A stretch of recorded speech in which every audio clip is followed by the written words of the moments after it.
I said, won't it be a time? Oh, won't it be a time?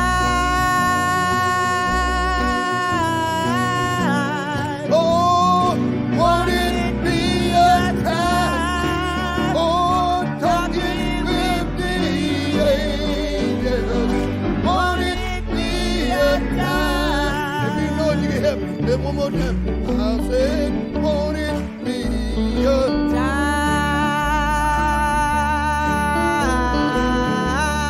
Oh, won't it be a time?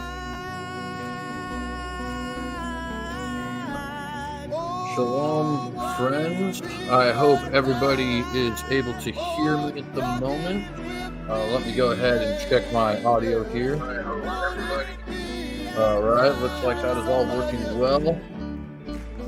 Thank you guys very much for being here. If you are here, I want to go ahead and say shalom to you all again. I'm not actually on the screen at the moment. I'm going to have to fix that here just a moment. There we are. It's not really my face, but it is the logo. Anyways, how's it going, friends? Shalom's all around it. Thank you very much for being here. If you are here, if you're here, please remember to like and share this video and consider subscribing to the channel if you have not done so. Hit that bell to get notified every time that we go live. If you have any questions, comments, criticisms, concerns, critiques, anything of that nature, you can leave them in the comment section down below, or if you're watching this live, tag me at TheCynicogue, and you can actually get an answer to them here. Of course, this is an open mic, so as soon as I have the link for you guys, you'll just be able to join if that's something which you fancy. I hope you do fancy. Please do feel free to join. We don't really have a topic at the moment, but this is just kind of trying to get our toes back in the water after a very long hiatus, which just recently ended. I think our first episode back was on last Sunday, which means this is our first open back for quite some time. So let me go ahead and go through a couple things, channel housekeeping things here. First and foremost, I want to say, for those who missed the previous episode, you may notice that the numbering here is wonky comparatively to the other episodes. So we are kind of doing a soft reboot of Un-Apologetics. All right, so I won't go into as much detail now as I did then. If you want to watch the beginning 15 minutes of my Sunday episode, Un-Apologetics episode 1, you can do so and get the whole rundown. But basically, we are going to be making this channel much more academic. We're going to be making this channel much more professional. We're going to make it, I think, ultimately more glorifying to God in the process. So that's basically the idea. You can see we had the intro here. We're going to be doing more set times as far as when we actually post these. We're going to be doing more set days as far as the topic, right? So Friday night is, of course, for open mic, but when we do Sunday episodes, that's going to be specifically to talk Calvinism. When we do Wednesday episodes, that's going to be specifically to talk theology and in-house conversations. When we do Monday episodes, that'll be specifically for apologetics and out-of-house conversations. And every other Saturday will be breakfast tea, while Tuesday and Thursday is going to be short-form content. Now, we're not going to be posting every single day, but we're going to try and post at least twice a week. And if something is posted on one of those particular days, you can know what the topic is going to be about. Now, I want to get at least podcast episodes posted every day that I'm saying we have podcast episodes, which is easier said than done, but at least 2 a week for sure.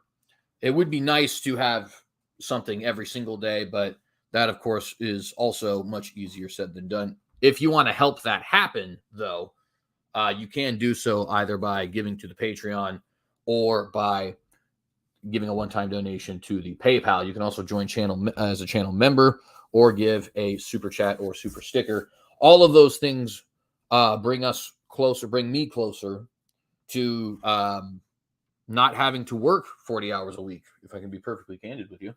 That's what makes this difficult, right? So the more monetized this channel is, the more content we're going to be producing. But nevertheless, we are, of course, going to be trying to post as much content as we can while not just completely running myself completely dry. Of course, as always, you can follow me on various social media platforms. I'm on Gab, Facebook, Twitter, Minds, and Truth Social at TheCynicogue. I already brought up the places you can contribute to us financially if you'd wish to do so. And if you'd like to purchase my book, 15 Questions for Calvinists Answered, you can do so by clicking the link that is not yet in the description, but will be in the description in just a couple of seconds. So with all that, friends, thanks for being here. Link is pinned in the description if you want to join, or it is pinned in the live chat, rather, but it is also in the description, so you can find it any place. Make sure you read the rules before you join. Okay, rules are going to one of the things we're going to do to make this channel a little bit more official is we are going to have rules, and they are going to be enforced. I've always wanted to have rules. Unfortunately, we've never been particularly great at having rules, but we are going to have rules, and we are going to enforce those rules. So if you want to join, read the rules and obey them. Obviously, some of them, there's a little bit of wiggle room. Like, as a matter of fact, I'll go ahead and read them right now for you guys so that I can just say them out loud. But nevertheless, the rules are, number one, stay on topic if there is one. That includes two different things, right? If the stream is titled something, then we need to stay on that topic unless I say it's okay to go somewhere else, which will very, very rarely happen. Fair warning. That does not mean that tangents aren't okay. It just means do not divert the topic entirely, right? And that'll be a judgment call for each of us as to when is a tangent okay and when is it going to a point of diverting the topic, right? So we'll use some discretion there, but nevertheless, we will be staying on topic, and that does include once a topic has been established. So like right now, we don't have a topic for this video, but let's say we start talking about, kineticism or whether or not Jesus is actually God incarnate or whatever, right? If that's what we're all talking about, don't start talking about your favorite bubblegum flavored ice cream or something like that. And of course, I'm being facetious in the example, but I want to be perfectly clear that that's just not going to be something we are allowing, okay? So stay on topic, rule number one. Rule number two, do not insult other panelists. I want to be very, very, very, very clear about this one because this is something there is a huge problem with, and I absolutely will not accept it. You will be warned once. The second warning will be with me kicking you out and you not being allowed back for the rest of the stream. I am very serious about this. Do not insult other panelists. What is an insult? You should already know, but just to make it perfectly clear, calling you by a position that you do not believe you adhere to. For example, if somebody calls you a neonomian and you don't feel like you are, or a synergist and you don't feel like you are, that is not an insult. Straw manning your argument, not an insult. Not something that you should do, but not an insult, right? Making a claim that your argument logically leads to thus and such, not an insult. Making a claim that based off of your own view, thus and such is true about your interlocutor. Like, for example, if somebody says, well, since I'm an atheist, I don't believe you have a real relationship with God because I don't believe there is a God, or vice versa. If somebody says, well, as a Christian, I adhere to Romans 1, I think that's true, and so I think you suppress the truth of God and unrighteousness, that is not an insult. What is an insult? Calling people names, cursing at people, belittling people, degrading people, calling them stupid, that is an insult. I shouldn't have to explain this kind of thing, but there is people on the internet who, for some odd reason, do not know what an insult is, even though we were all taught what insults are in grade school. By the way, what I just did, that's also not an insult. It's just a fact. So no insulting other panelists. That will be very strictly enforced, and I'm not kidding. Do not talk over other panelists. That rule will be enforced within reason because this is a conversational dialogue, and obviously there's going to be some butting in and stuff like that. But within reason, don't be talking over other panelists. If I feel like it's getting a little bit too I don't know what the word there is, over talkative, I will certainly step in, tell people, hey, let's make sure we're not doing that. That's not going to be something that will get you kicked out of here unless it is just a frequent problem. You can't control yourself, because I do understand that conversations can get heated, they can get excited, they can get we all get excitable, right? So there's going to be discretion used in the enforcement of this rule, but if it becomes a problem with you, it will be made clear that, hey, it's a problem with you. Also, do not interrupt other panelists. I feel like that's kind of a repetition of the first one, but I wanted to make it perfectly clear. Do not interrupt other panelists when they are speaking. Again, rule will be enforced within reason. Do not curse. Okay. I am willing to be a tad light on that one, only because I recognize that for a lot of people, cursing is something that they do so frequently that it almost just happens. You say it as often as you say words like the, right? That being said, if I've warned you and it continues to happen, it will be enforced with prejudice. So make sure you're not cursing. Watch your mouth, right? If you are here, please contribute. I don't want people to just be sitting here doing absolutely nothing, taking up space. Obviously, sometimes a conversation is between two individuals. They're getting into kind of a rhythm or something like that, and so the rest of the panelists kind of sit back. That's not what I'm talking about. I'm just talking about the guy who joins the stream and then for the next hour and 45 minutes does absolutely nothing. Now, you may notice that there will be some exceptions to this rule.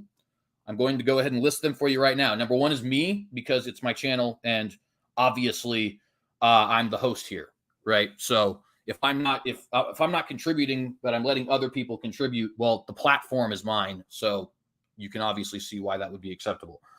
Number two, I do have a friend that some of you know named Yahoo. Yahoo will very often come in and be kind of the e-sword guy, right? Pulling scripture and stuff like that. That is a contribution. So while he may not be vocally contributing, he is certainly contributing by pulling up the relevant scriptures and sources. And if I have somebody in here who I'm designating as a moderator with, inside the panel, I'll obviously let you guys know about that. And that person, if the only thing they're doing is making sure the rules are enforced, is still contributing. So obviously that is okay as well. Last rule, respect the host. I'm just going to be perfectly blunt with it. If I have to tell you that this is not your channel, but that it's actually my channel, and if you want to do your own show, you got to do your own channel, or do a video on your own channel, something like that, I will kick you out. We're just not going to deal with that sort of thing. Okay, you can't come onto my platform and then abuse me and abuse my rules. That's just not going to happen. And much like the rule about insulting, I will warn you about that one time, and then you are out of here for the rest of the night. So those are the rules. Please do read the rules before you join. I know that may sound daunting to some because so many of these open rooms don't have rules, but I've talked to most of you, and I know you guys are very polite and capable of obeying rules. Without further ado, we do have our first guest, Nicholas, proclaimer of Messiah. Shalom, brother, and thank you for being here. Shalom. How does it sound? A little quiet. Okay. That's much better. I don't know if maybe that might have just been me. Because I think I'm on a different account than I was on before. I'm back on the one I used to use, but that's neither here nor there. Just had to ask you about that real quick. So yeah, I do have one point of feedback about everything, and that's that in regard to contributing, sometimes there'll be two people in a discussion for a very, very long time, and everyone's being polite, which should be a good thing that everyone's being polite. But then it's like, those two people take over the show. And sometimes you're one of those two people because people really want your time, And I know the audience really likes when you're one of the people talking a lot. So I appreciate that. But sometimes if it's like, what's the measure to sort of counteract people, a two-person show starting while everyone else is politely waiting around, when it's like, hopefully you can have a one-on-one show with just about anybody eventually, Yeah, that's an excellent question, actually, and an excellent point. So that particular rule, I will make sure to use discretion with, because, like you just said, that when people are sitting back and letting the two who are engaged in good conversation continue to be engaged in good conversation, that's actually. I mean, my complaint's a personal complaint about like wanting to be involved, but sometimes, I don't get an opportunity unless I do butt in for a very long time, which might sound strange coming from me because sometimes I can be like, so there, but I do want to like be respectful and not interrupt others. And I think sometimes when I've done that, it's just been like an excessive amount of time before I'm, because also if a few of those things happen and there's 8 people in the room and then 3 different people have an exchange like that with you, it might be an hour and a half where only like 4 people have spoken, and sometimes I might be one of those 4 people and I don't know how other people feel about it, but I know that at times when I've wanted to be involved, but so that's just feedback because I'm not sure exactly what to do about that. But I figured while you were going on about all the things so much was a good time to offer that feedback. Yeah, and I certainly do appreciate it. And I just want to reiterate for not only your sake, but audience sake as well.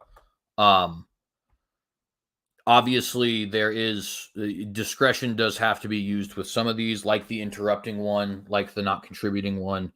I will be sure to be fair to everybody in that regard, both in so much as that I want to try and allow people to get involved, and also in so much as not every interruption is created equal, right? Not every quote unquote not contributing is created equal, in so much as that it could be. I mean, first and last right now, great example. He hasn't said anything yet because me and you were talking, right?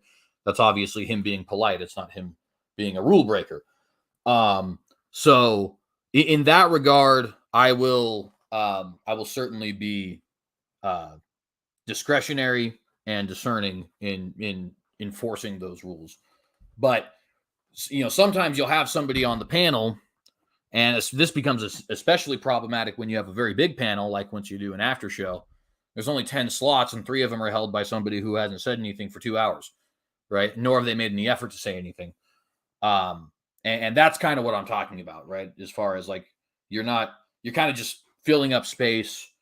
You're not trying to be heard. You're not trying to make a point, not messaging anybody in private chat. Hey, is there a time limit or anything like that? You're just not doing anything at all. And that's specifically kind of what I'm talking about there. And with the interrupting one, it's more like, and I'm sure you're aware of some of this, at least, when people will go back and forth talking about, well, not talking about, but when they will go back and forth talking about whatever it is that they're talking about, and somebody just can't let the other guy finish.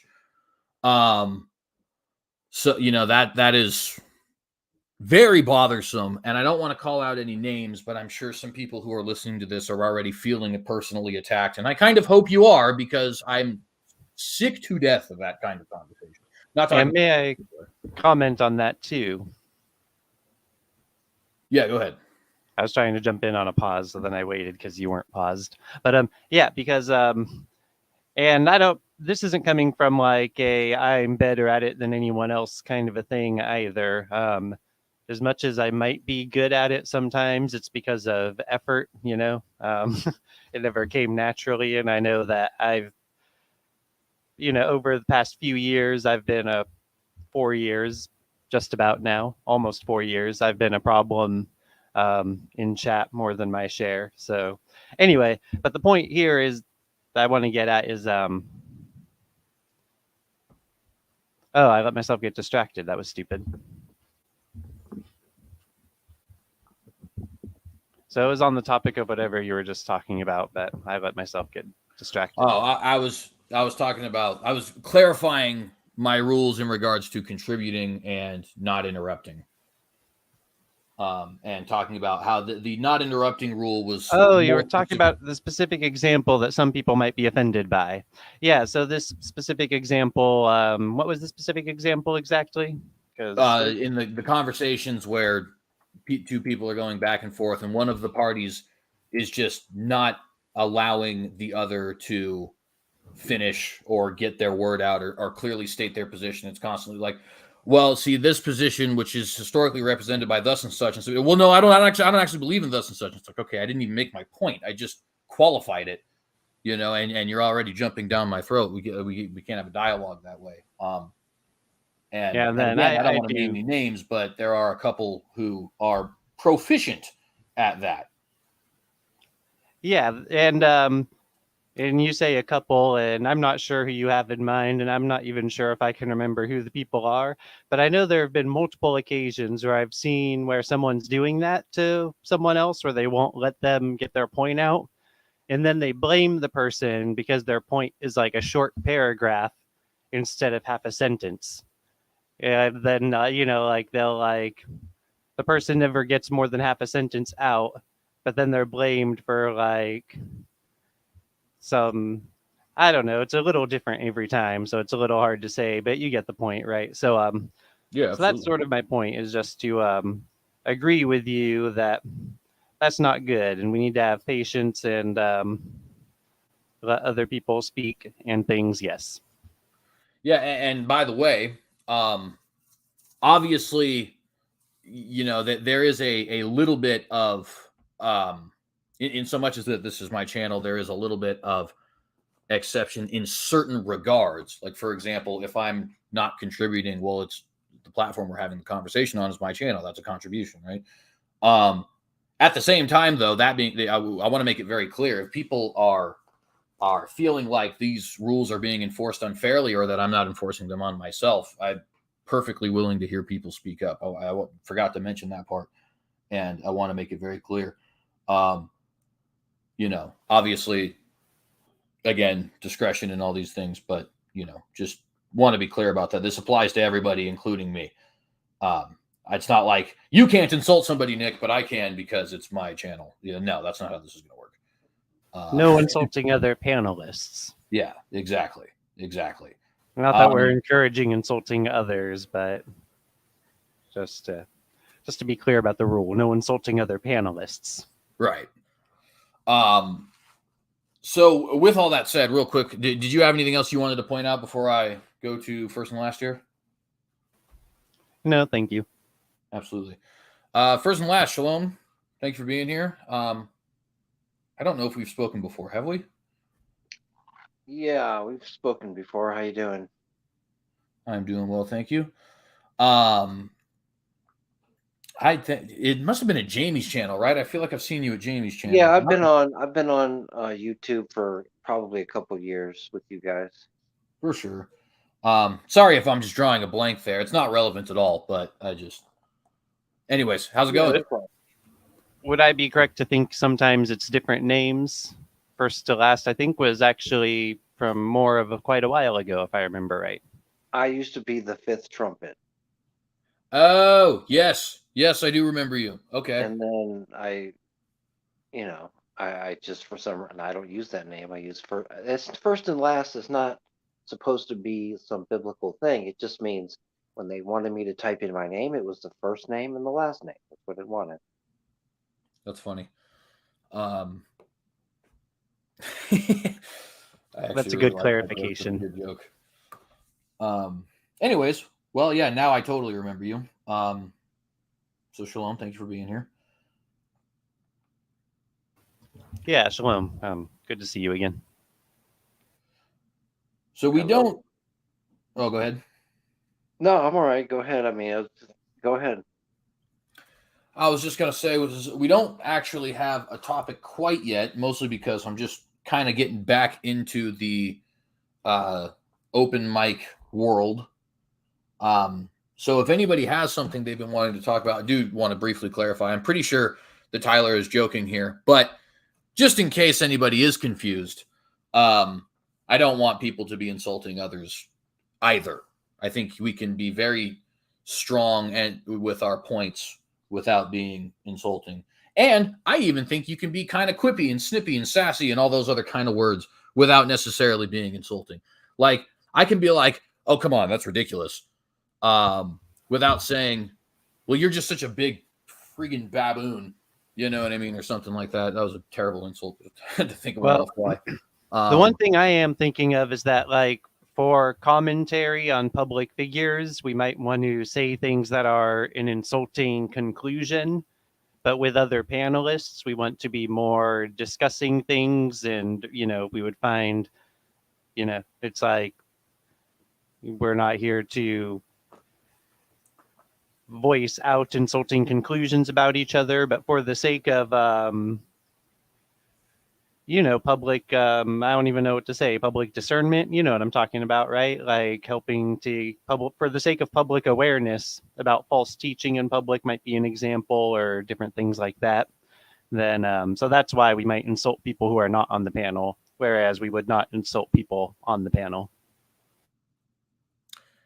Yeah, I guess I'd have to see exactly what you mean in action, because I'm not 100% sure. Like, Okay, that person is a false teacher, to say, I mean, hopefully, we're finding ways to discuss doctrinal disagreements, even vehement ones, without getting to declaring each other false teachers here during the discussion, I guess that might be an example for an easy one. Okay. Well, even in that case, I mean, like, for example, if Charles was here, I got to be honest with you, I would not consider it an insult if somebody were to say, well, Charles, I believe you're a heretic.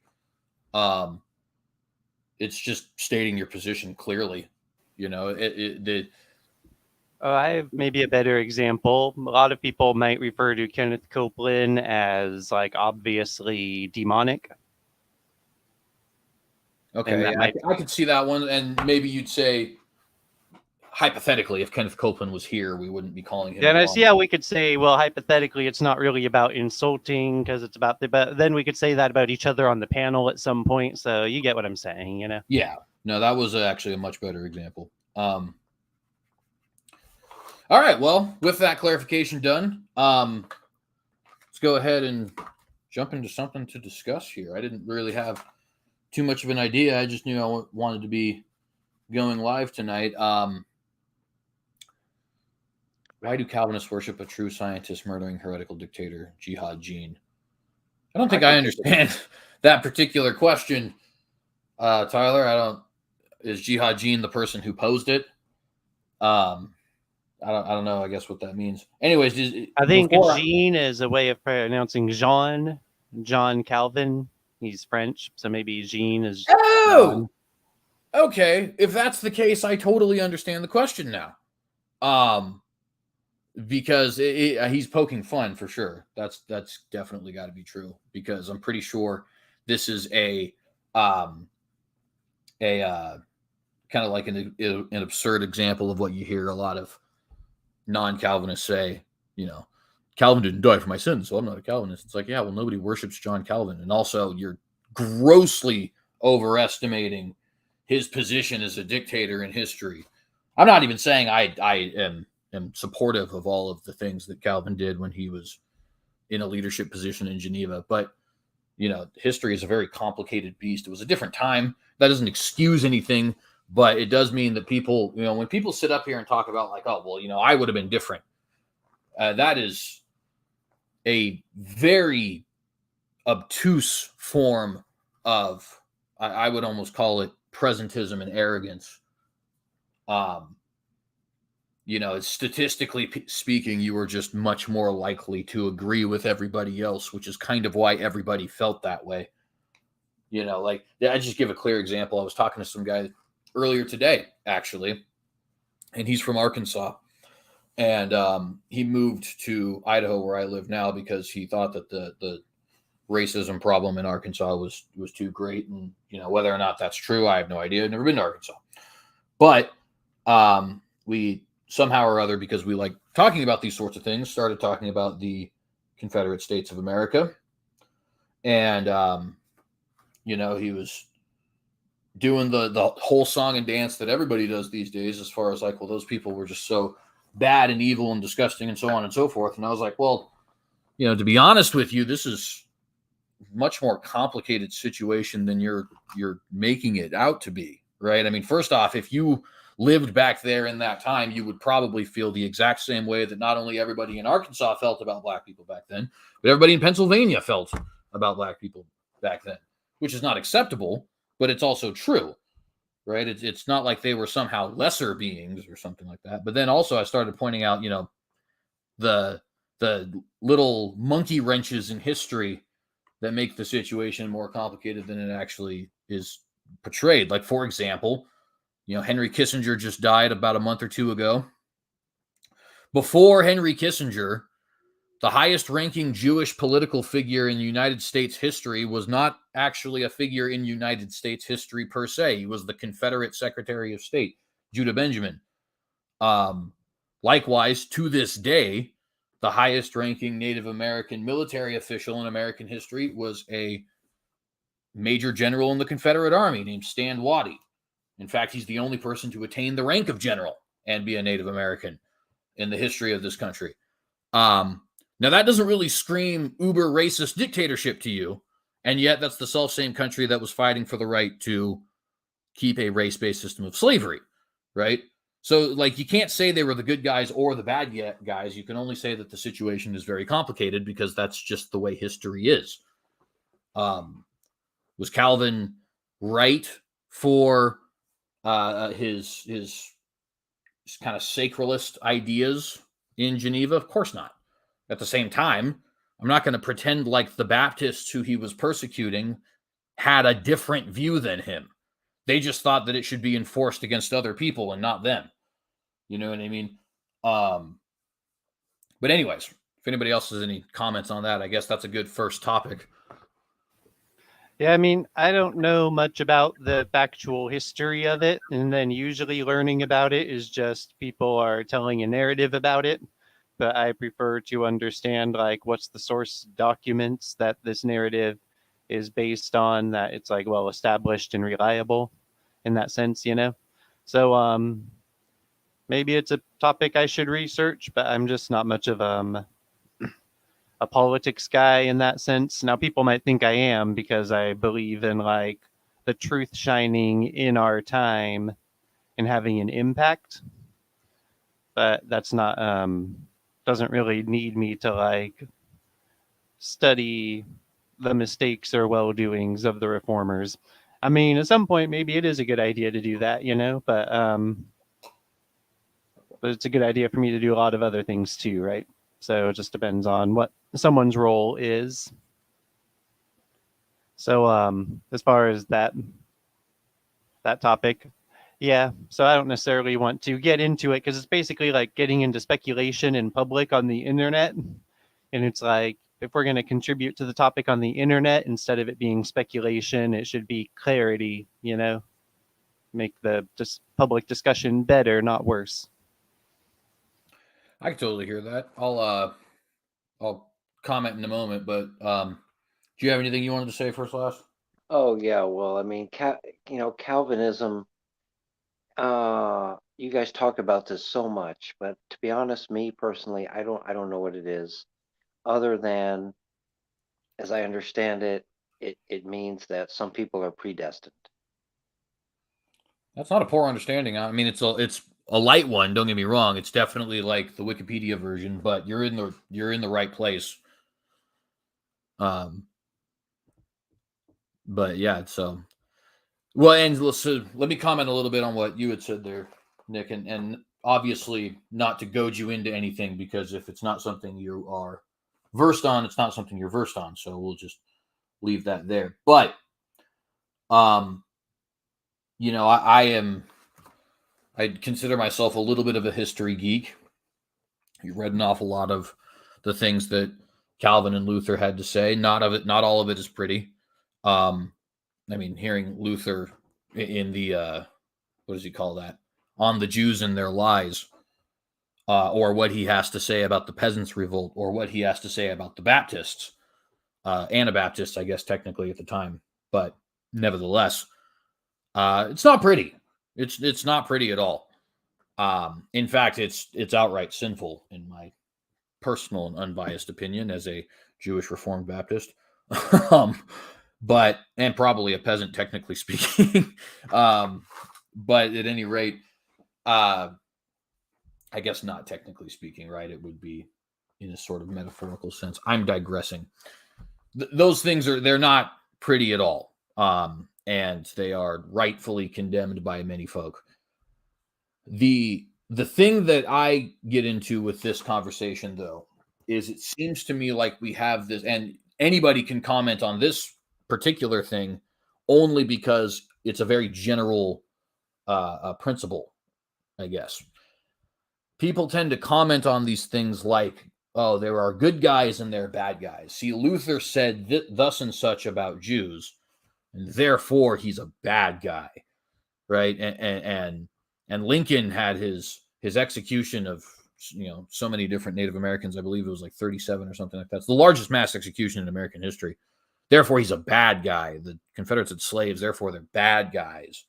Calvin with Servetus, therefore bad guy, right? Or on the flip side, Martin Luther King had his "I Had a Dream" speech, and therefore good guy, right? FDR defeated the Nazis, and therefore good guy, and all that other kind of stuff. And it's like, that's just not the way humanity is. It's not the way history is. It's not the way history progresses, right? If the Lord wills and tarries 1,000 years from now, somebody's going to look back at some of the stuff that likely at least one person on this panel supports. I don't know what it is because I don't live 1,000 years from now. And they're going to think to themselves, wow, how barbaric of them, and it's going to be just as wrong for them to do it then as it will be for us to do it now to somebody who lived 500, 300, 200, 1,000 years ago. And it's not because morality is relative. It's because people are a product of their environment. I don't think that the vast majority of people living in the 1500s were somehow more evil than Americans living in the 21st century. I just think that they lived in a time where freedom of religion was such an out there concept. You know what I mean? In fact, I don't think anybody even had the concept, if I understand correctly, and I may not, but it wasn't the Anabaptists. They just thought it should be enforced against other people. Go ahead. I don't know how big a difference there is between times, because it's like the people of the 1500s could look to our time and say we're barbarians for things we do that they never did. One of those examples is, of course, the easy example, the slaughter of preborn babies. We could also go to the level of some of these wars. We could go to, well, it's hard to say, how. No, I think the normalization of debauchery and the foreignification of virtue has really taken hold officially over the past couple decades, so I think really it's just like there's always different people who are different. There were people who lived in Geneva who weren't involved in the governing of Geneva. There were other cities who never would have done what was some of the things that were done at Geneva. Then there were things done at other cities that they never would have done at Geneva, and they never did at Geneva. And I could just name every combination of things, right? But then you can name every combination of things today too. And it's just, it's so complex. You can frame up, if you want to make it look like a math problem, there's only so much time when speaking one narrative that you really get to decide how you frame it up. There's no way to actually put all the chips on the table of human history and have it be an objective narrative, So, I mean, we can frame up anything any way we want, but it comes down to sin and Lord Jesus Christ and belief in him. And then there's what that does for the individual, and there's what his gospel does for the world, even on an earthly level. But then that's never really the prize. The prize is that it's God doing what he does, and he has his ultimate conclusion at the end, the teleos. Amen. hold my comment for just a moment. None you biz. Shalom. Thank you for being here. How's it going? Going good. Good to see you, Nicholas. What is that, first and last, CJ? I got nothing to add to the conversation. I just woke up and bored. I thought I'd chaperone you kids. Chaperone, that's funny. Did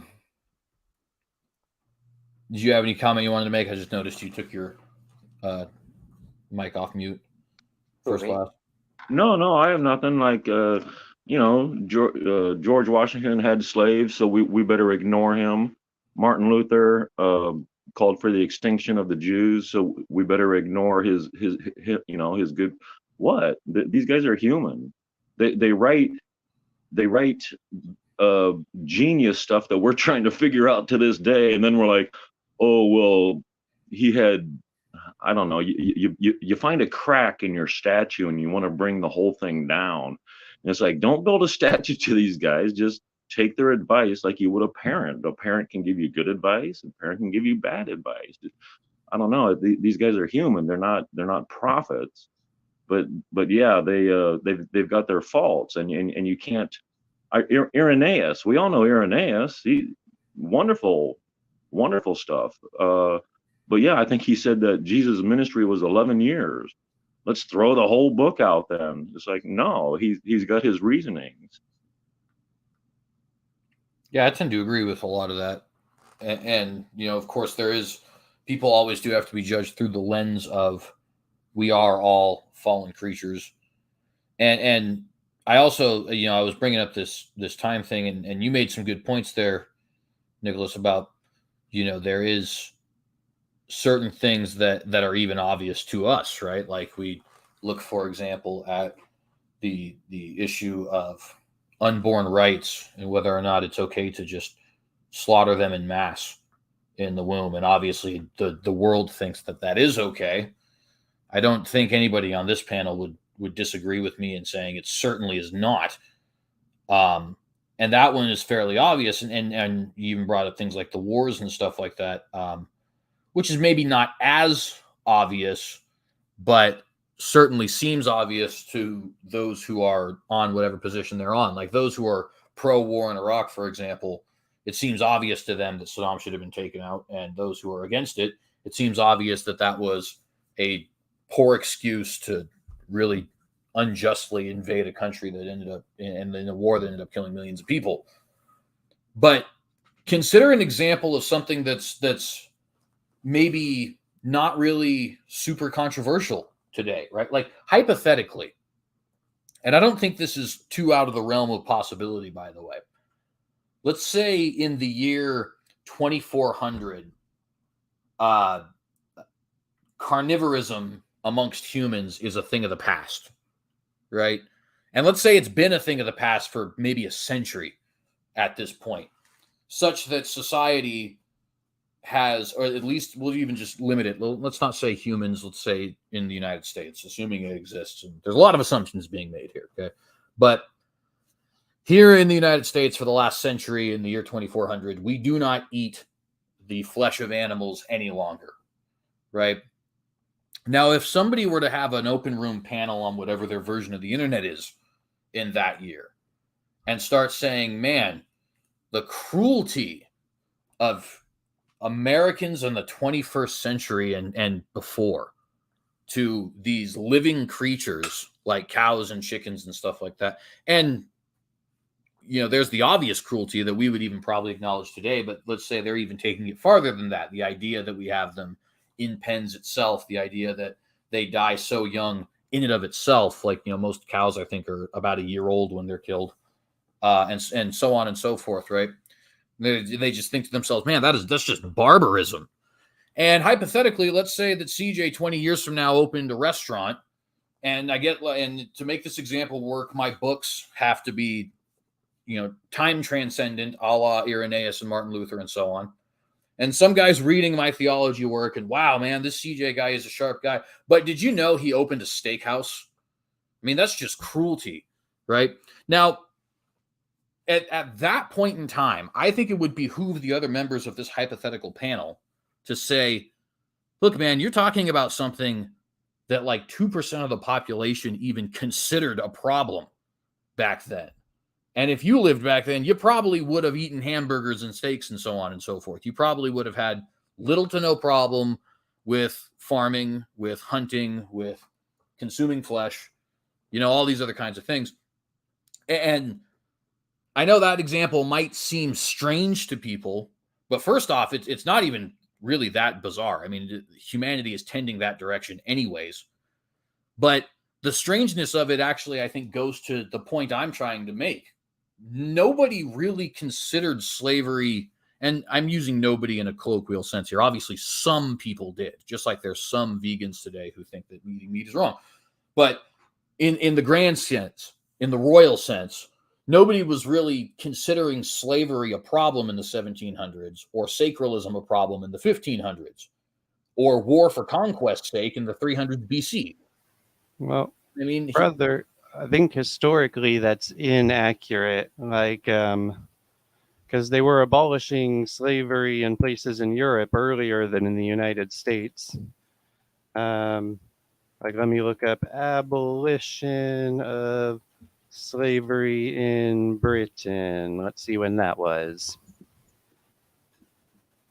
It was only like 50 years before it happened here, I'm pretty sure. Yeah, it looks like it might be 1833, if this is giving me the right. Yeah, so 1833, but also it says it really picked up steam in the 1790s. Yeah. But then we got to think about even before that, it's not like it would necessarily be weird for there to be some people who are like, maybe just the notion that slavery inherently was wrong was less common. I still don't consider slavery to be inherently wrong. Yeah, same here. Obviously, abuses are wrong whether they're in slavery or not, Yeah, but think about that. So, and I just to fact check myself while you were saying that, I decided to look up what was the first country to abolish slavery. And of course, Google's going to give me a European modern example. So maybe there was somebody before this in ancient times, but is Denmark in 1792. If you were born in 1792, then when the Civil War broke out, you'd be 69 years old. You know what I mean? Like, that's really not a long time. Yeah, well, and the thing about it is too, I simply kind of disagree with that. I don't believe we really abolished slavery at all, because when you're looking at this in a, especially in the critical historical point of view, slavery's never really abolished. We just kind of we use a different group of minorities to get a bunch of free stuff from and give it a fancy paint job. That's all we really do. Because the thing about it is, like, if anything comes from China, like the very fact that we're having this conversation at all means all of us are directly, or rather indirectly, benefiting from the finance of slavery. Because if you're streaming this online on a computer, most likely a Chinese slave made that computer for you. Okay? Like, did we really get rid of slavery, or did we just pass it off and say we got rid of it? Well, and that's actually a good point, because on that note, let's do another hypothetical. What if 400 years from now, we have the society, and this again is not really that weird. You can kind of see trends to this effect already in place. What if it was that 400 years from now, we decided as a society that things like debt were immoral, right? How weird would it be for people living in a debtless society for 100, 150 years to look back on 21st century Americans and say they were so evil and so cruel, and we should throw out their works and call them all big bad Neanderthals because they still had a concept of debt? It's like very few people, and the people who are talking about no debt today, no offense, Fro, because I don't think this applies to you, but people like Bernie Sanders are kind of completely out of their mind.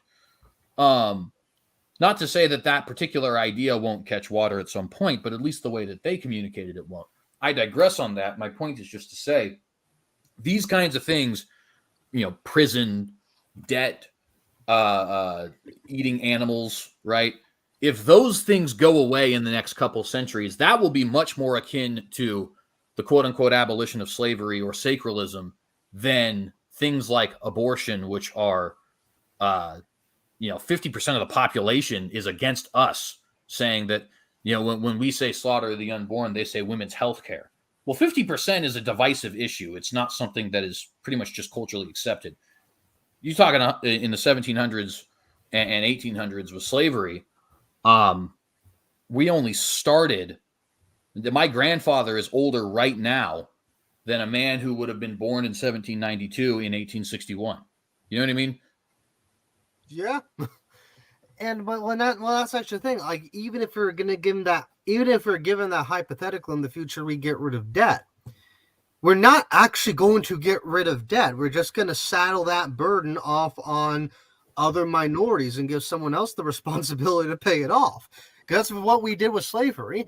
Like, the only difference between slavery of the 19th century and slavery today is that we sanitize terms. We no longer call out our slaves are no longer African descent. We no longer call them racial slurs, and they're no longer in the South. They're an ocean away. They're Chinese, and we call them industrious laborers. Except they're just laboring under gunpoint. That's all. But that's the only difference. And there's one point that I want to parse out, because I don't like the example with animals, because even though I don't consider slavery a sin, I consider abuses of people to be a sin, whether it's a slave arrangement or any other employment arrangement or an unemployment arrangement, right? So I don't really, the idea of just convention is sort of what it becomes when you use an animal example. But when it's a human example, we actually have to face not just the idea of convention, but also where does, being good to humans as God would have us be good to humans, where does that actually factor in? It's not like it's not a factor at all, Christ went to the cross and the light is shining in the world. And I think that has had some influence on what has gone on with this trend toward at least deciding to have a stance of abolish slavery, right? Well, while I certainly see your point, I think there's two quick points I'd like you to consider with that. The first is that's actually part of the strength of this example, is that it does seem so much different to us, right? Because that's the point that I'm kind of making is in the short amount of time it took to go from everybody having slaves to nobody having slaves, one single person's lifetime. We had such a radical change in a society where we went from race-based slavery of Africans is perfectly normal to the American Civil War in 69 years, right? Well, that's a radical change, and it's a radical change that, and excuse me, Harold, just one moment for real. It's a radical change that demands of us to kind of be a little bit, I won't say sympathetic per se, but to understand that this is not just something that was how do I even want to put this? This isn't something that people were just universally accepting, even by the 1860s, right? This is the kind of thing that was very bizarre for people to think. I mean, the great emancipator himself, Abraham Lincoln, was a racist. Like, if he walked into your local room today, a local bar today, and started talking about his genuine beliefs, you'd be like, that dude is super racist. Well, and I'm not saying you as a liberal, I'm saying you as in the people on this panel. Yeah. I think we're a little bit all over the place, because I was just saying that I didn't like the example where it's animals instead of humans. And it goes into the future. So it's to me, it's a bad example, because it's well, that's stupid, because they're putting too much care about animals as if animals matter as much as humans. So then I can just disregard your example, CJ, because it's just a stupid future that's stupid, so I don't care about it. Right, but that's literally my point. You just made my point. No, because humans aren't like animals. The reason between whether or not I care is because of the truth of God, not because of a cultural convention.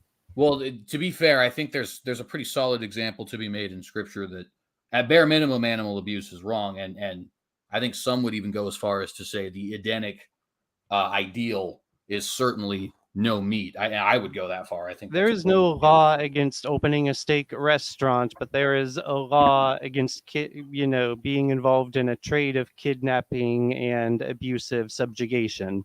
And so that, for me, that's why it's two different things. And some people, if it was Nazi Germany, they'd be a Nazi or whatever, right? But some people were murdered because they weren't willing to be Nazis. And I don't think anyone here is going to insist that I'm always the normal, just like society guy. So I'm not the guy who has to think I would have been a Nazi, and I don't have to think that my opinion is based on convention. And the problem with the example of a steak restaurant is that there's no humans being abused there. And so it's different according to God's truth. And so it doesn't work if someone's going to say that it's not just convention, it's something else, which is what I'm saying in my case. So if I'm saying that, then I'm saying for me, your example doesn't work. So it's like, where do you include people like me? And because I'm the refutation, right? I'm the guy who would not have been a Nazi. I'm the guy who would not have put people on the train, Well, so it's like, here's the thing. We all want to claim that about ourselves, because we would all like to think that we live in a day where we all like to think that, we all like to think that we're going to claim the moral high ground when push comes to shove. But the truth about it is, statistically speaking, Nick, you would have been that Nazi. You would have been the one pushing Jews on the trains. No, there are people who were murdered. I would have been one of them, because statistically speaking, that's the kind of statistic I tend to lie with.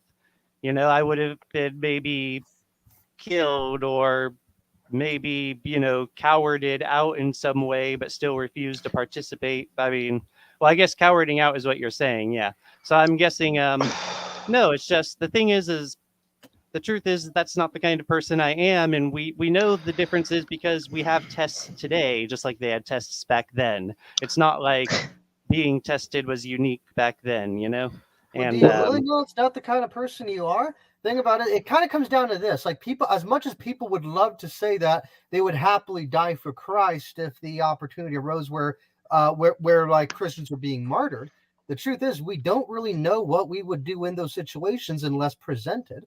And so, just fact of the matter is, I think more often than not, well-intentioned people would still fuel the Nazi war machine. And they're not even that they're just that bad of people. It's just what they would do in the scenario. Now, and the fact of the matter is, because like, it's one thing to say I wouldn't do this or I would do that, and especially in hindsight, but it's much harder to do that as the history itself is unfolding in front of you, and you have to make it. I'll give some agreement, like, I have not done anything to prevent the murder of the preborn children besides speak out against it. Now, I think in Nazi Germany, that would have gotten me killed. So it's like, we do have an understanding of how I fit into things, and we do have an understanding of what went on back then. So maybe because I would have spoken out, but maybe, I wouldn't have spoken out if it would have gotten me killed, because it wouldn't get me killed here. You don't understand how the penal code worked in Nazi Germany, because you could, to some level, criticize the German government as a Nazi party member. They wouldn't necessarily kill you. They could arrest you, imprison you, or fine you. But we're also having to take into account that as the Second World War progressed, the German need for both laborers and for soldiers, sailors, what have you, was to such a level that if you were even halfway competent, they couldn't afford to just kill you. So when you say they're just going to kill me because I didn't do X, that's not exactly historically correct, Nick. Well, I'm just aware of some Christians that didn't go along that were killed, and then other Christians just totally compromised and went along, or churches. They were. If you're referencing Bonhoeffer, Barth versus Bonhoeffer, Bonhoeffer was a liberal and Bonhoeffer was the minority. Yeah, and even the one that's kind of my channel icon, Maximilian Kolbe, as much as I have a particular devotion to St. Kolbe, the fact of the matter is, I can't even say that I would have the courage to do what he would. I would love to say I could. I mean, look, orient myself let me towards that, but I can't say that I would. I want to briefly point out two things as well, because this is, I think there's a little bit of a point. Actually, there's two different points being missed that are key to understanding the example I gave. The first is, even in Nazi Germany, for example, you're talking about a situation where one society was a good deal different than the rest, right? For the most part, people in Britain and France and America did not think it was okay to be systematically executing people in such a fashion, right? As well as a situation where after the war, 70% of Germans actually did think that was okay. So there is a dichotomy there as well. Whereas when it comes to like 18th century Europe, the very few people in any country in Europe actually had a problem with the Convention of Slavery, right? The second thing, though, that I think is very important that's being missed here is when we give this example of the steak restaurant and everything, and the response is, that's a dumb example, right?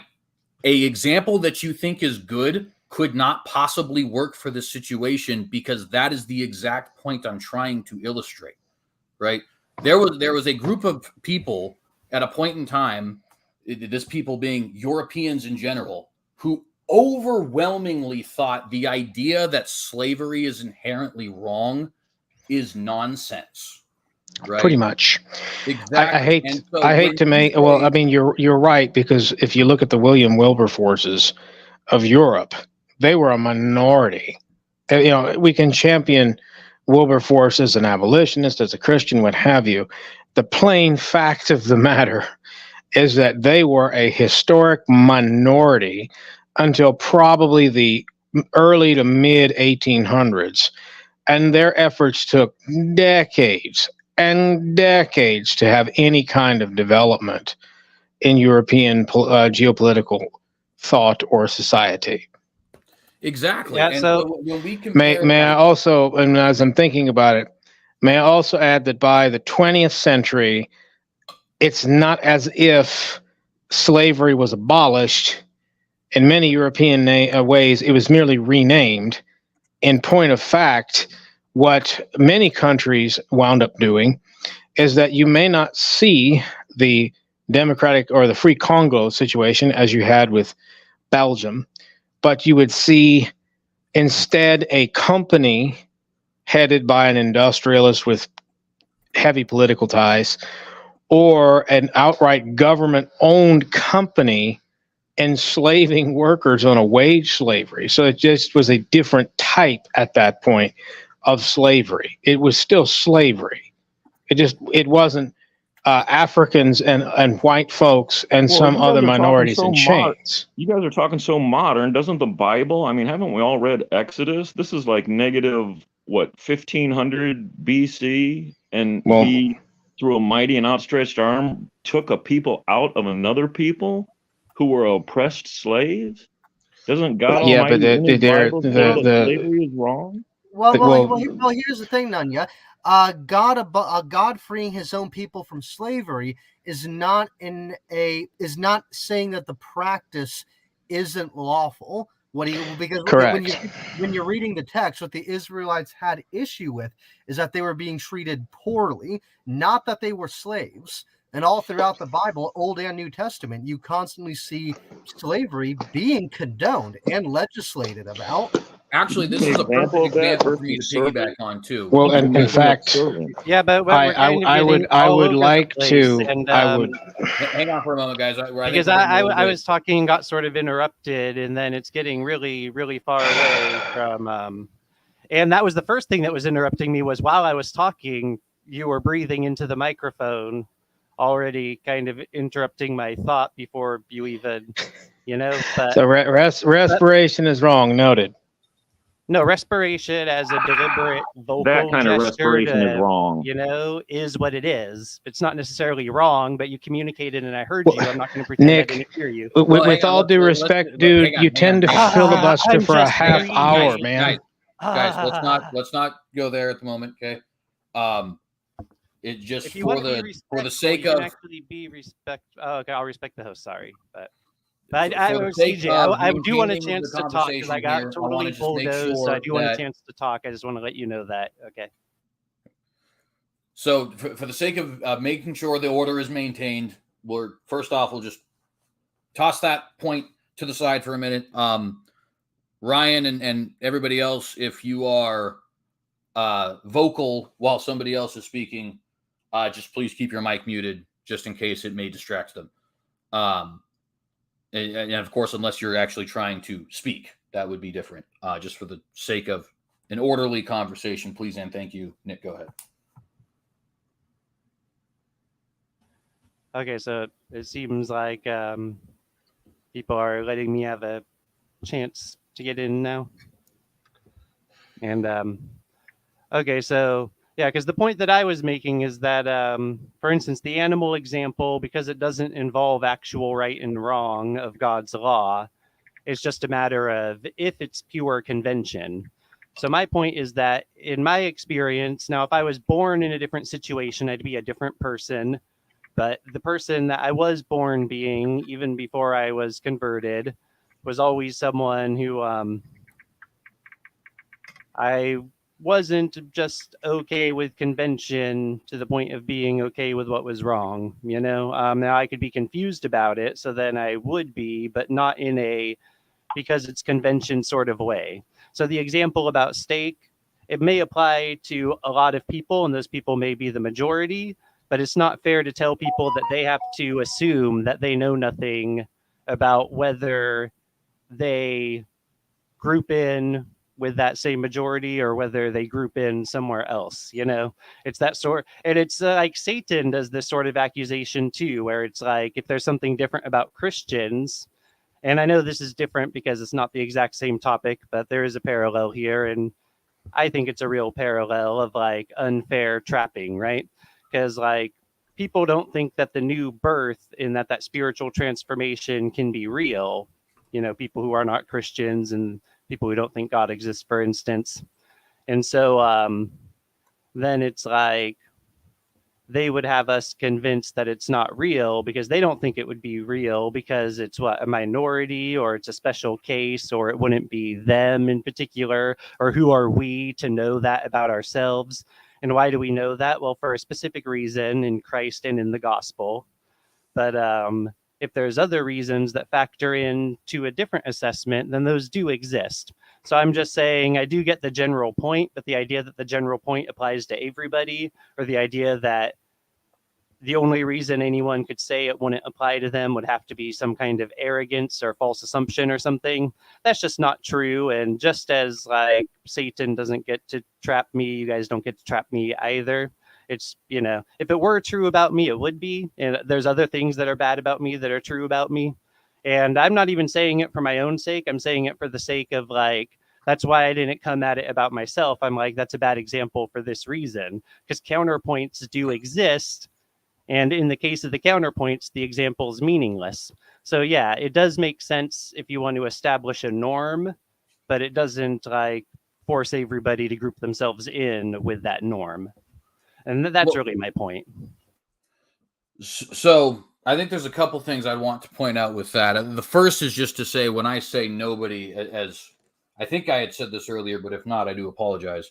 I am using a royal nobody because I am sure there is some individual before John Smith and John Locke and etc.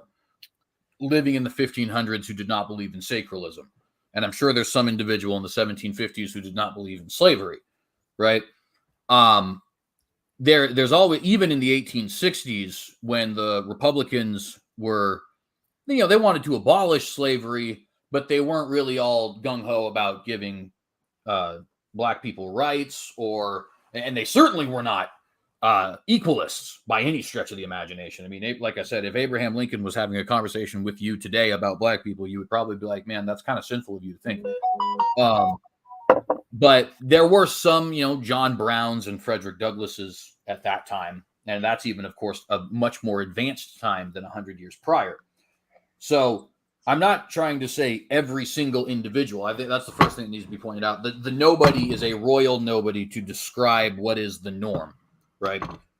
But the second point, and Fro actually has now helped me develop this argument, because and I don't know if you realized it, Fro, but you did. When he was talking about how slavery is not actually ever condemned in the Bible, which of course is an argument I've made numerous times against atheists, but I'm only now applying it to this.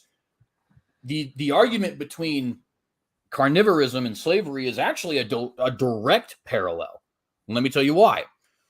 Because we know that slavery is regulated in so much as that abuse is not allowed, but not outlawed in Scripture, right? We also know that abuse of animals is regulated in so much as that it is not allowed, but not carnivorism. And I can show you some texts if you'd like. We also know that the Edenic ideal is no slavery. There was no slavery pre-fall. Likewise, the Edenic ideal for carnivorism is that there was no carnivorism. So the hypothetical example 400 years from now actually has a direct parallel to slavery in that he takes what we would probably collectively agree is a position too far, right? And that becomes the norm, so much so that even the majority of Bible-believing Christians would accept it based off of things like a kind man is, or a righteous man is kind to his beast, but the righteousness of the wicked is cruelty, which is in the Proverbs, or not. How exactly does Paul say it? Not muzzling your ox. I can't remember the exact quotation there. Or the Edenic ideal and the presentation of animals as helpmeet and stuff like that, right? It's the exact same thing that today people do about slavery. They point out, well, you're not supposed to treat the foreigner different, and masters are supposed to be kind to their slaves, and slaves obviously to their masters, but nobody really actually quotes that part anymore, and all these other kinds of things. But there's no point where it actually says slavery is unlawful, just like there's no place that actually says carnivorism is unlawful. And by the way, I would also just like to point out that was one of 3 examples I gave, the other 2 being debt and prison, right? So this whole conundrum we find ourselves in. Well, but Bill, I just want to let you know, like you say 3 examples, but I was just discussing one example with you. I wasn't trying to use that as a proxy for your entire point or something. So when you say there was 2 other examples, that's not relevant to what I said about the stake thing, because I appreciated that you brought in the 2 other examples. But with what you're saying now, I actually agree with how, you're applying that distinction, because the idea is like we wouldn't abuse animals, but then someday they're like, because you can't abuse animals, they add stake.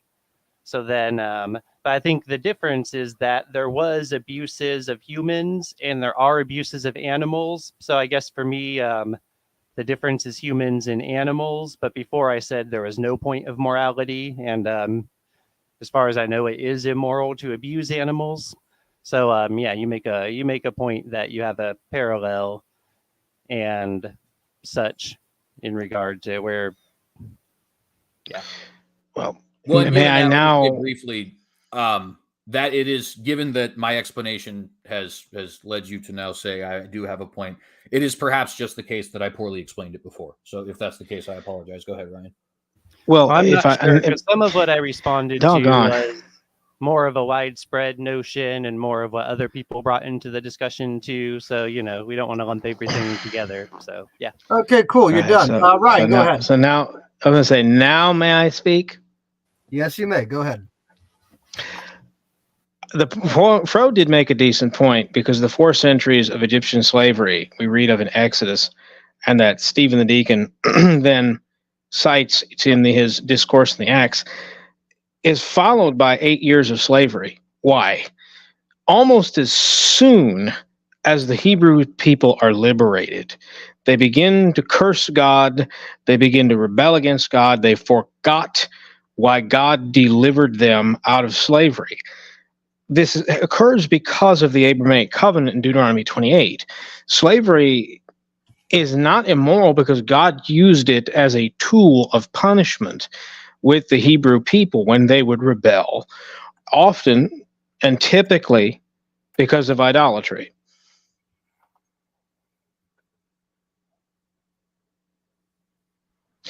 You'll have to, though, build your point, Fro, again, or somewhat remind me, because that's effectively all I can remember. Right. So what I was saying is that all throughout the Bible, we never see a condemnation of slavery. It's always clearly something that is condoned. And when we look in the Exodus literature, never is it actually condemning slavery on the grounds that, hey, we're slaves, this is really awful that's happening to us. No, it's that we're slaves and we're being treated very bad, meaning that as slaves, there was an expectation that the Israelites should have been treated with, that they were okay with, and that wasn't being given to them. And so the grievances that Israel and Moses has against Pharaoh isn't that they are his slaves. It's that he's treating his slaves poorly. That's what's going on here. And so the thing about it is, for someone simply to go out and say that, well, listen, God delivered his people out of slavery. Yes, he did that. He didn't deliver the Israelites out of slavery because slavery is inherently immoral or even against his law.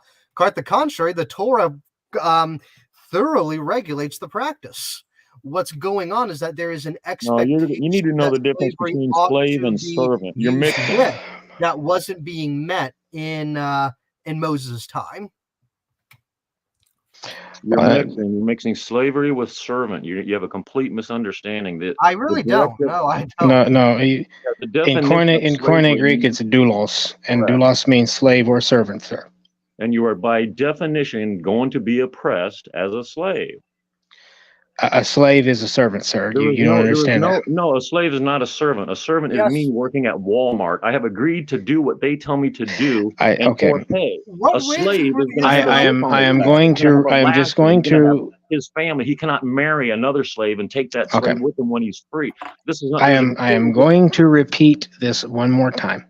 In our New Testament, you are mixing. Okay, you're being an inconsiderate. You're now being an inconsiderate interlocutor. Can you do something here? Thank you. Let's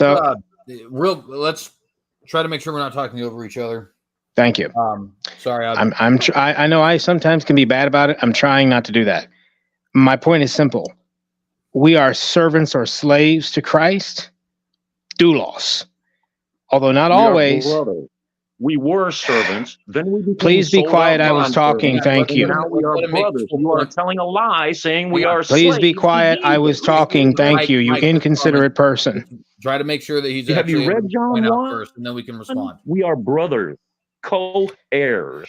Mike, just you are being an inconsiderate interlocutor. Before we start commenting back, right? I don't want to have to keep jumping on everybody's case. We are doulos to Christ. Romans chapter 6 directly says that we are doulos. The old King James translation would say slaves. Newer translations would say slave or servant. It is a correct translation. In some of the New Testament texts, such as where the Apostle Paul is talking about slaved and the enslaved, who are physically enslaved in ancient Greece or Asia Minor, wherever the churches were constituted, he says specifically, and not always, but oftentimes, doulos, slave, servant.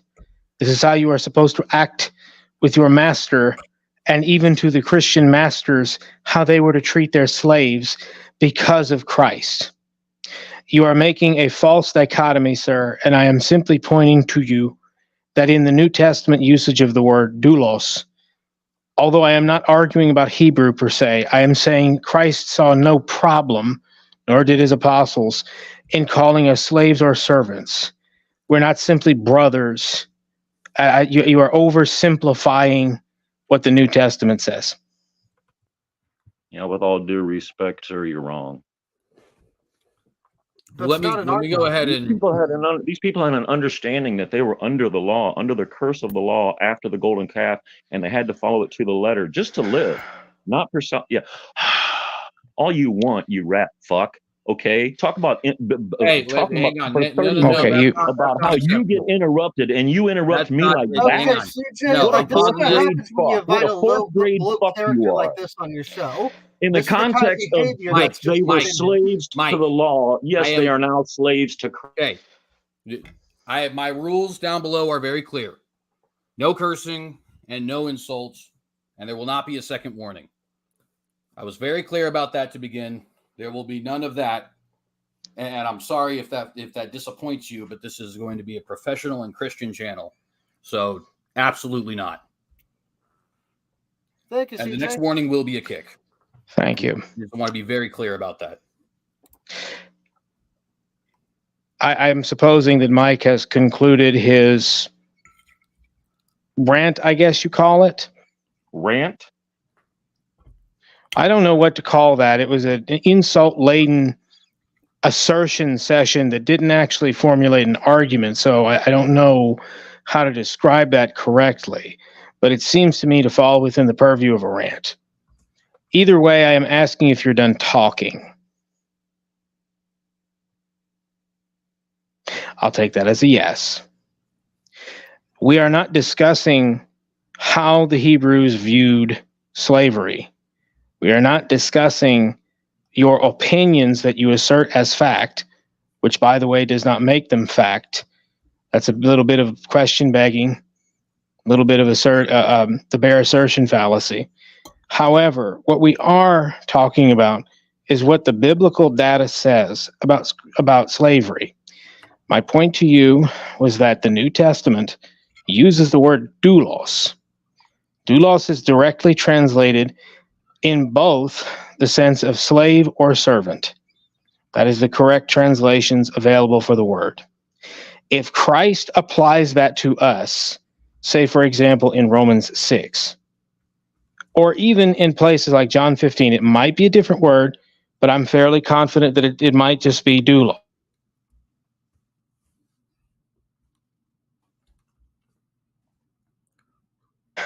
Ryan, I think we might have lost you. Is anybody else not hearing Ryan? Oh, I'm hearing him fine. Huh. That's very interesting. Hey, I can Ryan, hear you, but I can can't say hear something? Ryan. That point, Furrow made that point. I reinforced, there we are, Furrow's point. The Hebrews were liberated after 4 centuries of slavery. They then very short. He's rubber banding. Yeah, Ryan, if you can hear me, you're kind of going in and out. I don't know how. Why don't I try coming in again? Okay. Yeah.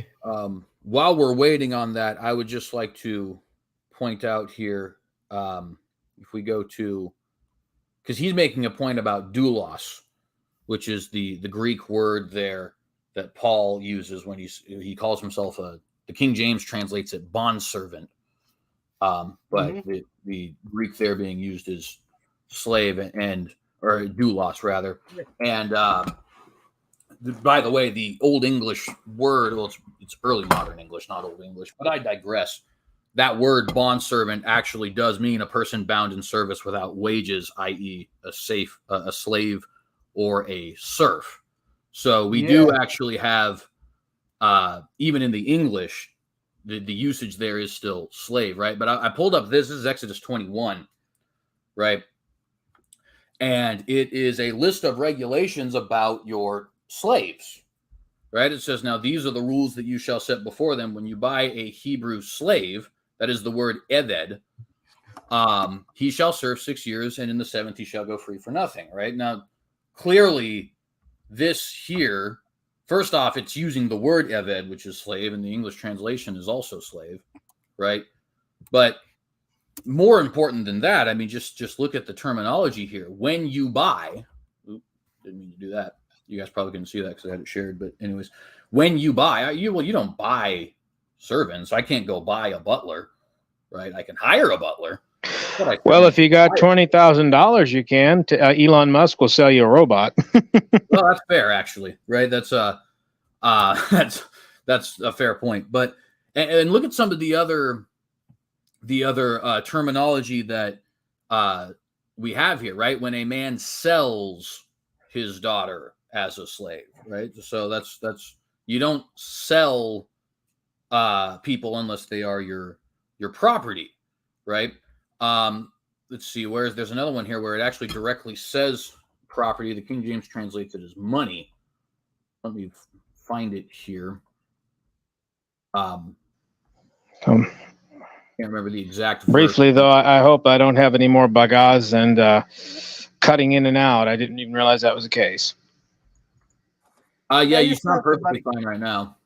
Weird. Let's continue.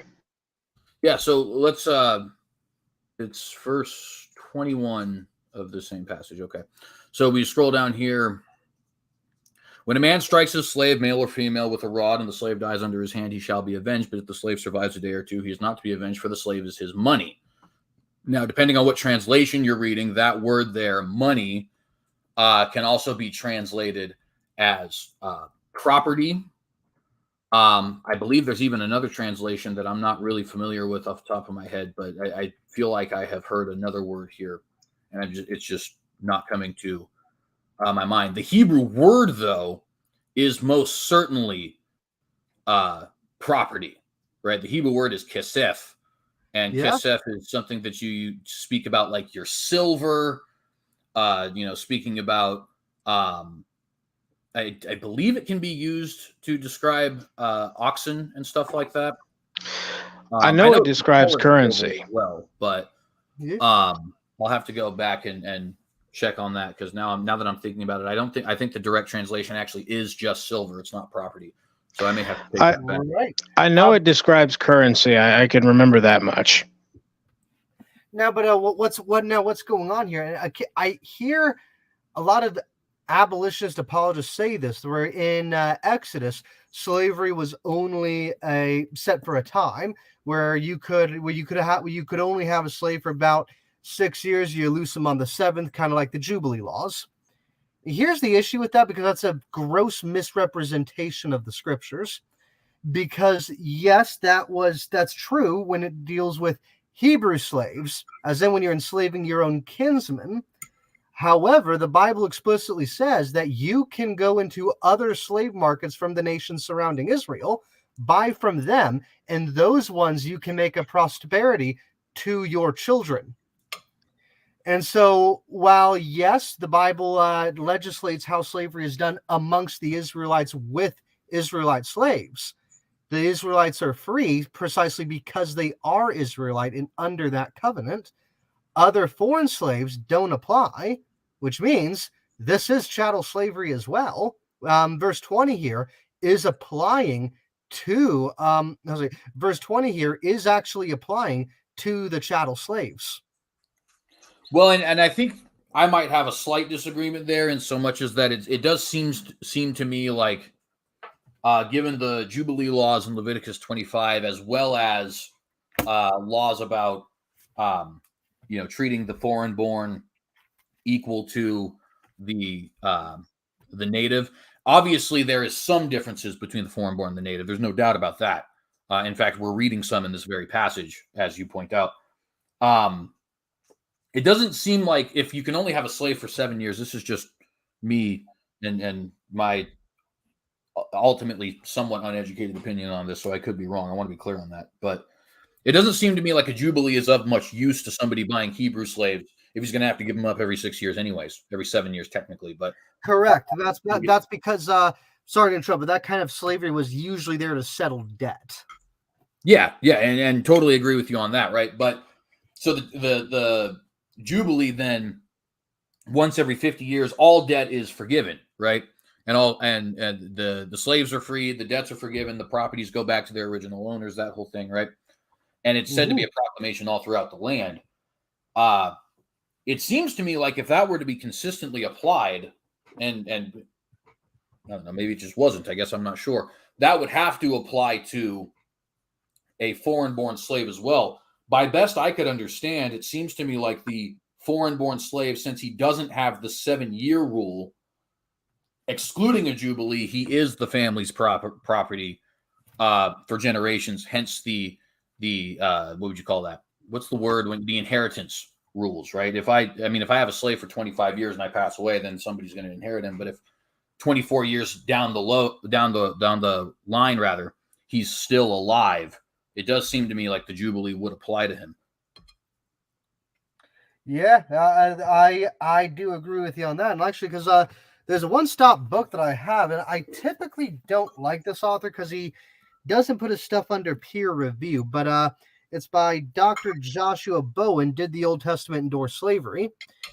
And now I think that question itself, endorse, goes a little bit beyond Dr. Bowen's expertise, but be that as it may, the book in and of itself is actually a resource-rich text of essentially exhaustively demonstrating that, yes, slavery and chattel slavery were a part of, Israelite law, part of God's law. And I think you're doing a lot of disservice to apologetics, to even Christian theology more generally, if you're denying that slavery is an integral part of the Torah. And so when we're talking about this, I just flat out agree. Yeah, there was chattel slavery within the Torah. And I think it's abundantly clear. I don't know why people have against that interpretation so profoundly, other than the fact they're emotionally attached to the opposing argument. Yeah, or I totally agree with that. I think that's not only, just scroll back up to the passage we're in right now, right? This is as unambiguous a statement as I think exists on this issue. Yeah. These are the rules that you shall set before them. When you buy a Hebrew slave, he shall serve you 6 years, and in the 7th he shall go free for nothing. Just plain. And that's not even getting to Leviticus 25 and rules regarding foreign slaves, which are different. So in that regard, I actually completely would agree with that. And this is why I think it's such a good, because remember how this whole thing came up, right? It was talking about the way people look at the past, right? We look at, and by we, I'm using the royal we, so think society, not us individuals, right? We look at George Washington, the slave owner, Martin Luther, the anti-Semite, John Calvin, the sacralist, and by all intents and purposes, a man who's very much against the concept of religious liberty. Even a lot of and this will pain me somewhat to say, I'll be very honest, but even a lot of the Holy Roman emperors and popes and stuff like that, right? We look at them with a 21st century lens, and so we think to ourselves, okay, these guys are clearly evil. And it's like, well, no, not really. And this is why I gave this example of the meat eating thing. It's not even a shock for me if 400 years down the road, society has abolished carnivorism. That I could totally see that being the case. In fact, I could see it being the case by the time I'm dead, if I'm being very honest, with like all this Impossible Burgers and all this kind of nonsense. How well it would work, obviously that's a different conversation, but just rolling with the idea, right? To me, a group of panelists sitting together talking about were CJ and Fro really evil because they endorsed steakhouses is the exact same thing as us looking back and saying, okay, were the Confederates really just diabolical Nazi-esque people for having slaves, or is it much more complicated than that? And I think it's much, much more complicated than that, as we see from this very example. I have good news for you, though. Companies like Impossible Burger are tanking horribly right now, so there might just be good news for real red, nutrient-dense meat. I don't think that Impossible Burger is going to last if they keep hemorrhaging as badly as they are. I guess that's a good aside to nourish your soul, you evil, nasty, conservative, I don't know what hater. Let's just invent a bunch of superlatives, right? Yeah, but, and first off, that is awesome because I've eaten an Impossible Burger and they taste like, I've never actually eaten a foot, but I imagine they taste like what feet would taste like. Well, I think it's perfectly named because they are an Impossible Burger. It is impossible that is a burger. Yeah, exactly. But no, right? They're good. They're good. I totally disagree, man. But Jamie, that's okay. By the way, you diabolical heretic. We're going to have to send you back to Ellen White's estate for factory resetting. There's no cow eating in heaven. He's not wrong. Yeah, that's true. But this is all this great point I've been making, right? So that when we hear people talk about all of these different things, and some things are unambiguously evil, even for their time, and even things which are evil. Look, I think John Calvin, the way that he and those who supported him ran Geneva was contrary to the way Scripture teaches we should treat our fellow man. I believe that. I don't, and I'm not shy about believing that. And I know that as somebody who has Baptist beliefs, I'd probably be closer with the Reformed Baptist than I would the Presbyterian. Calvin would likely persecute me, right? I'm not like, not only am I not shy about that, it's like that's just it's kind of absurd for me to argue against that. But for me to use that as an example to say, therefore Calvin was evil, is right. just so historically anachronistic. Like Ryan is much closer to Calvin than I would be as far as that is regarded. Calvin would consider me an apostate because I don't know. Maybe he would allow me to play bocce-ball on Sunday. John Knox, though, not Brother Knox. No. John Knox would have had a fit if he knew my ruling and teaching elders mow their lawns on Sunday. Yeah, see that, and that's exactly, and we just completely disregard the extreme complexity when it comes to history, so that we can say, "Oh, these people are so." Here, let me give a really good fictional example. Has anybody here watched Invincible, the cartoon? Mm-hmm. Yes, I did, and I regret it. I'm kidding, but no, it is a good show. It's also, I don't know, maybe it's not the most appropriate Christian content, but I won't lie, I'm a sucker for superhero stuff. You mean the part where he kills all the superheroes?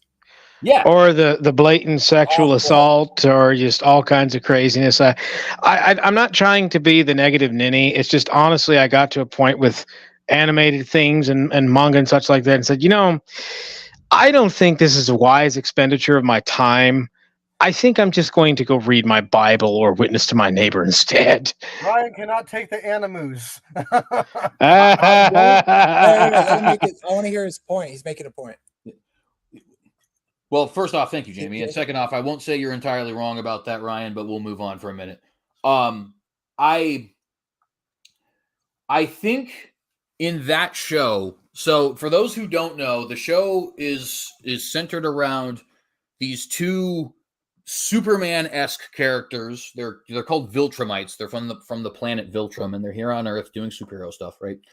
The main character's name is Invincible, hence the name, and his dad is Omni-Man, right?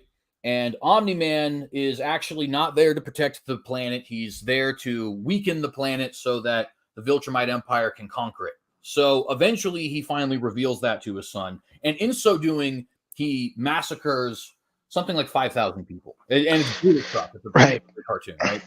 I suppose it's also worthy to mention that when Viltrumites reproduce, they have such incredible powers of that basically, even with a human mother, as an example, he's basically 99.9% Viltrumite or what have you. Yeah, that's completely right.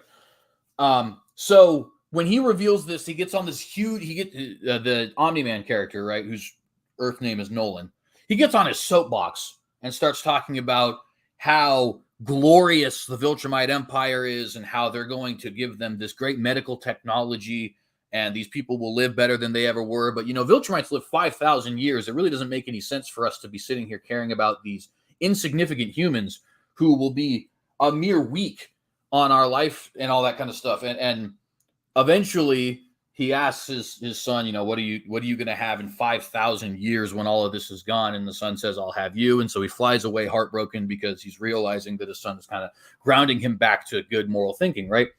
Now, in the second season of this show, Nolan is started to portray Nolan, the masked murderer, I might point out again, is starting to be portrayed as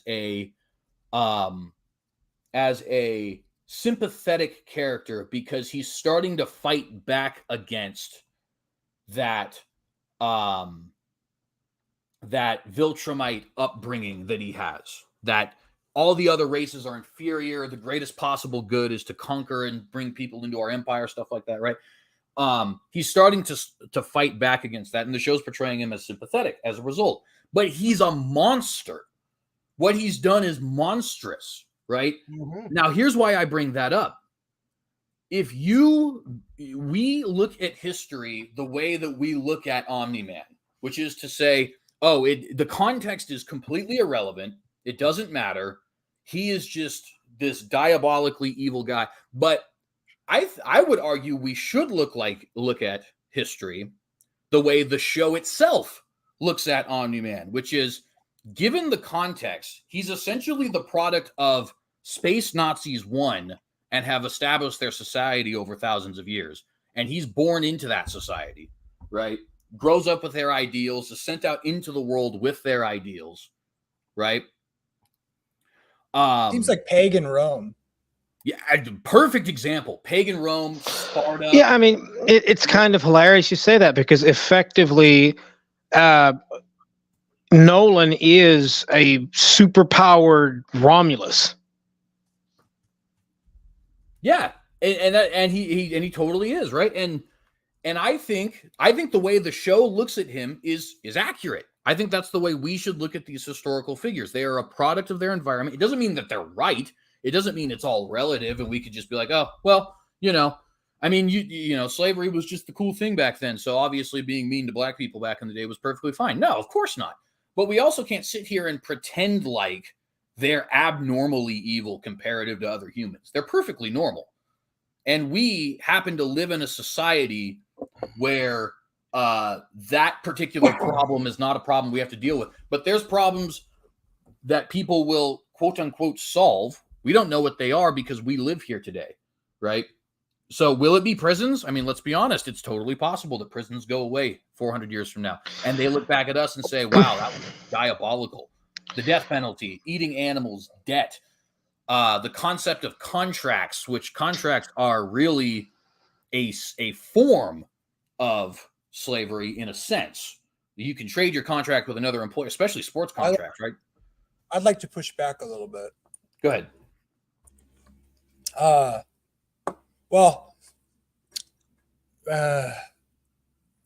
were, I mean, if you look at America, are you saying that anybody and everybody in the South would have just seen slavery as something in the, from the scriptures that it's okay to do? I mean, what were wrong with the people in the North? Yes and no, but we certainly would have seen it as an integral part of the Southern economy. Sure, but like, it seems like there were people who weren't mere full products of their culture, let's say. But I wanted to argue about the slavery thing. I think when you consider how rich we are today, like the poorest people in America and most countries, etc., like the difference between being rich and poor, and like a slave could run away in biblical times. I mean, do we have any stories like where would they go though? They didn't have, food stamps and Cheetos and air conditioning and indoor plumbing and medicine. And I guess I'll just leave it at that. It just seems like I would say though, briefly, I would say it is important to remember that this is where I get annoyed with the atheist side. And obviously I'm not accusing Jamie of being atheist. I get annoyed with the atheists because they try to correlate antebellum slavery with slavery in the Bible, which you cannot do. Presbyterians were staunch defenders, not all of them, but many of them, from about 1600 to about maybe the mid to late 1800s for slavery. In fact, they were some of the most able defenders for the institution of slavery. There's just no ignoring that. It's a historic fact. Where I become annoyed, though, is that I am not arguing that slavery is amoral or that it shouldn't exist as an institution. It's a human institution, whether you want it or not. Thank God the Bible regulates it Because if it didn't, you'd wind up with what you see in either the Pan-African or the Pan-Arab slave trades and others. I won't launch into that, but if you know, you know. The problem is that the slavery practiced in the South, in many ways, had applied to it principles or scripture from the Bible. It wasn't exactly correct, however. That is where I get annoyed, because you see things in antebellum era slavery that are indeed patently unbiblical. Unfortunately, because of the era, that was defended. And that's just wrong. But that's also not the same thing as the slavery practiced within the Bible. I'm glad to see you agreed with me that you were mixing earlier. We can't talk about 1860 and then jump to the Old Testament and have the same word slave fresh in our mind. I would also finally add that, by the way, it is important to remember that in most of the South, the so-called Civil War is actually either called the War of Northern Aggression or the War between the states. And much of that context does need to bear out, because it really was more of a fight about states' rights versus the federal government's rights. And then, of course, we have the rest of it. But I yield. Well, and let me say here, I find even middle ground there between, because I agree, just to get it out in the open, I do agree that slavery as practiced in the South was sinful. That is certainly true. Primarily, the primary elements which I think were sinful were, number one, there was no human rights for slaves the same way you have in the Bible, right? You can't chip the tooth or gouge the eye or anything like that, right? Can't kill them. Clear laws against sexual assault, things like that. You don't find that. A lot of it was just straight out indenturement. And if you broke, say, a piece of china, that could be 16 extra years added to your slavery automatically. Yeah, exactly, right. And so that is certainly true, and that needs to be addressed when we have these kinds of conversations, no doubt, right? I also think it is true that there is, because the Bible does allow for slavery simpliciter, which is to say, not necessarily that system, but just slavery in and of itself, right? There is laws that allow for a kind of slavery. And by the way, to your point, Mike, while I agree with you, there is a difference between what happened in the Bible and what happened in the South. I do think what happened in the Bible was still, in its most technical sense, to its most simple degree, the ownership of people, but they had human rights, which makes it dramatically different from a lot of other systems of slavery. And of course, they had things like, you have to let them have X amount of product and stuff like that if they leave, all that kind of stuff. All that's true. But because slavery simpliciter is allowed in the scripture, it did allow the Confederate to make a rather convincing argument. And furthermore, it would be wrong of us to say that every single Confederate was behaving the exact same way, whether that be in regards to how they treated their slaves or even having slaves, period. Now, why is that kind of stuff relevant to mention here? Well, because Jamie, you had asked the question, are we saying that just because they lived in that area, they would have felt that way? Not necessarily. Exceptions exist, but the overwhelming majority would have. That's number one. In fact, the idea of banning slavery was so ridiculous that Lincoln wasn't even allowed on the ballot in most of these states. Well, it's not really a ballot per se. But not even that. Lincoln had to concede openly and publicly that he knew there was no way he was going to end the institution of slavery. He would have been fine if he could have restored the Union without emancipation. Well, it goes kind of further than that too, a little bit, because when in Lincoln's personal letters, in what he actually had addressed, he only saw the Emancipation Proclamation not as permanent law, but as a war measure meaning it was Lincoln's intent that after the war and after Southern Reconstruction, that the freemen would be returned back to the status of slavery. It was only really Lincoln's assassination that stopped that from happening, because he had no intention of doing that. You are entirely correct. Yeah, and actually, funnily enough, one thing we tend to forget about the Emancipation Proclamation is that it was completely unconstitutional, which Lincoln was fully aware of, by the way. That's part of the reason why, towards the end of the war, one of his immediate plans was, we need to change the law and change it fast before this is challenged in court. Which I'm not even criticizing, by the way. I think that. Oh, and believe me, the Southern, there were plenty of Southern lawyers or attorney generals and what have you, sheriffs, that were either more than willing to challenge it or to simply ignore it, because that was their exact response. This is utterly unconstitutional. I don't care about this. Yeah, and like I said, Lincoln himself, he was fully aware of that, and because he was a very shrewd politician, he wanted to make sure. And his to be honest, it's kind of funny in a way.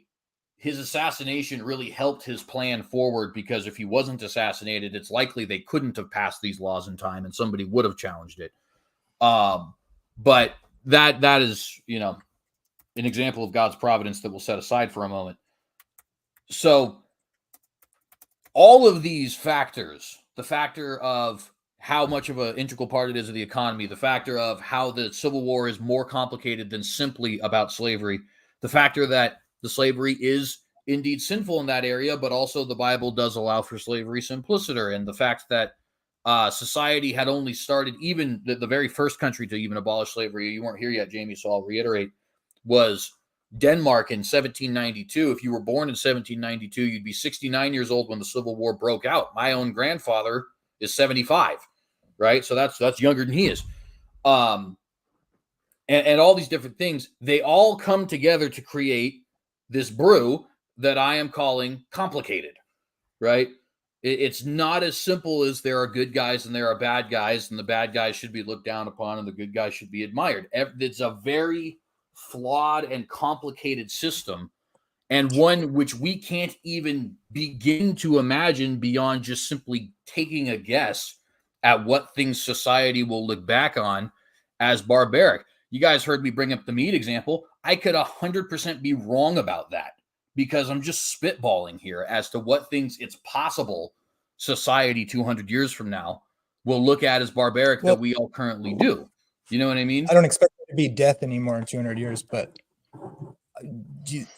I could provide a few historical quotes from theologians during the Civil War, if you wish.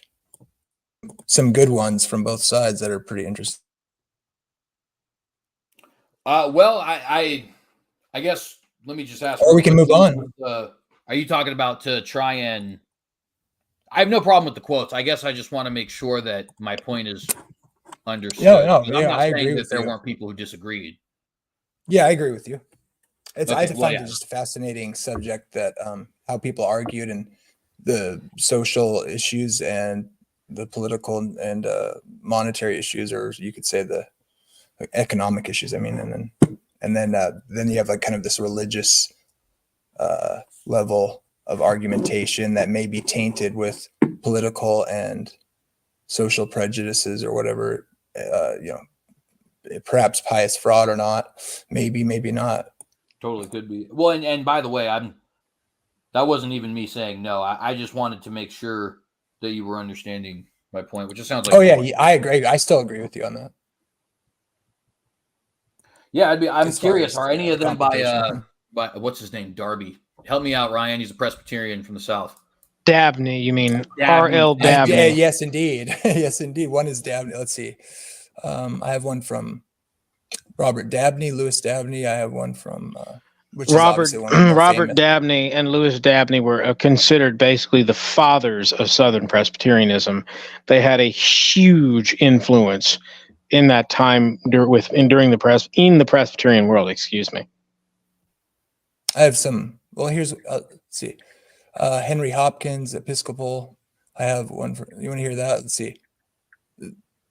Obviously, everything you said is kind of reiterated here in this article, but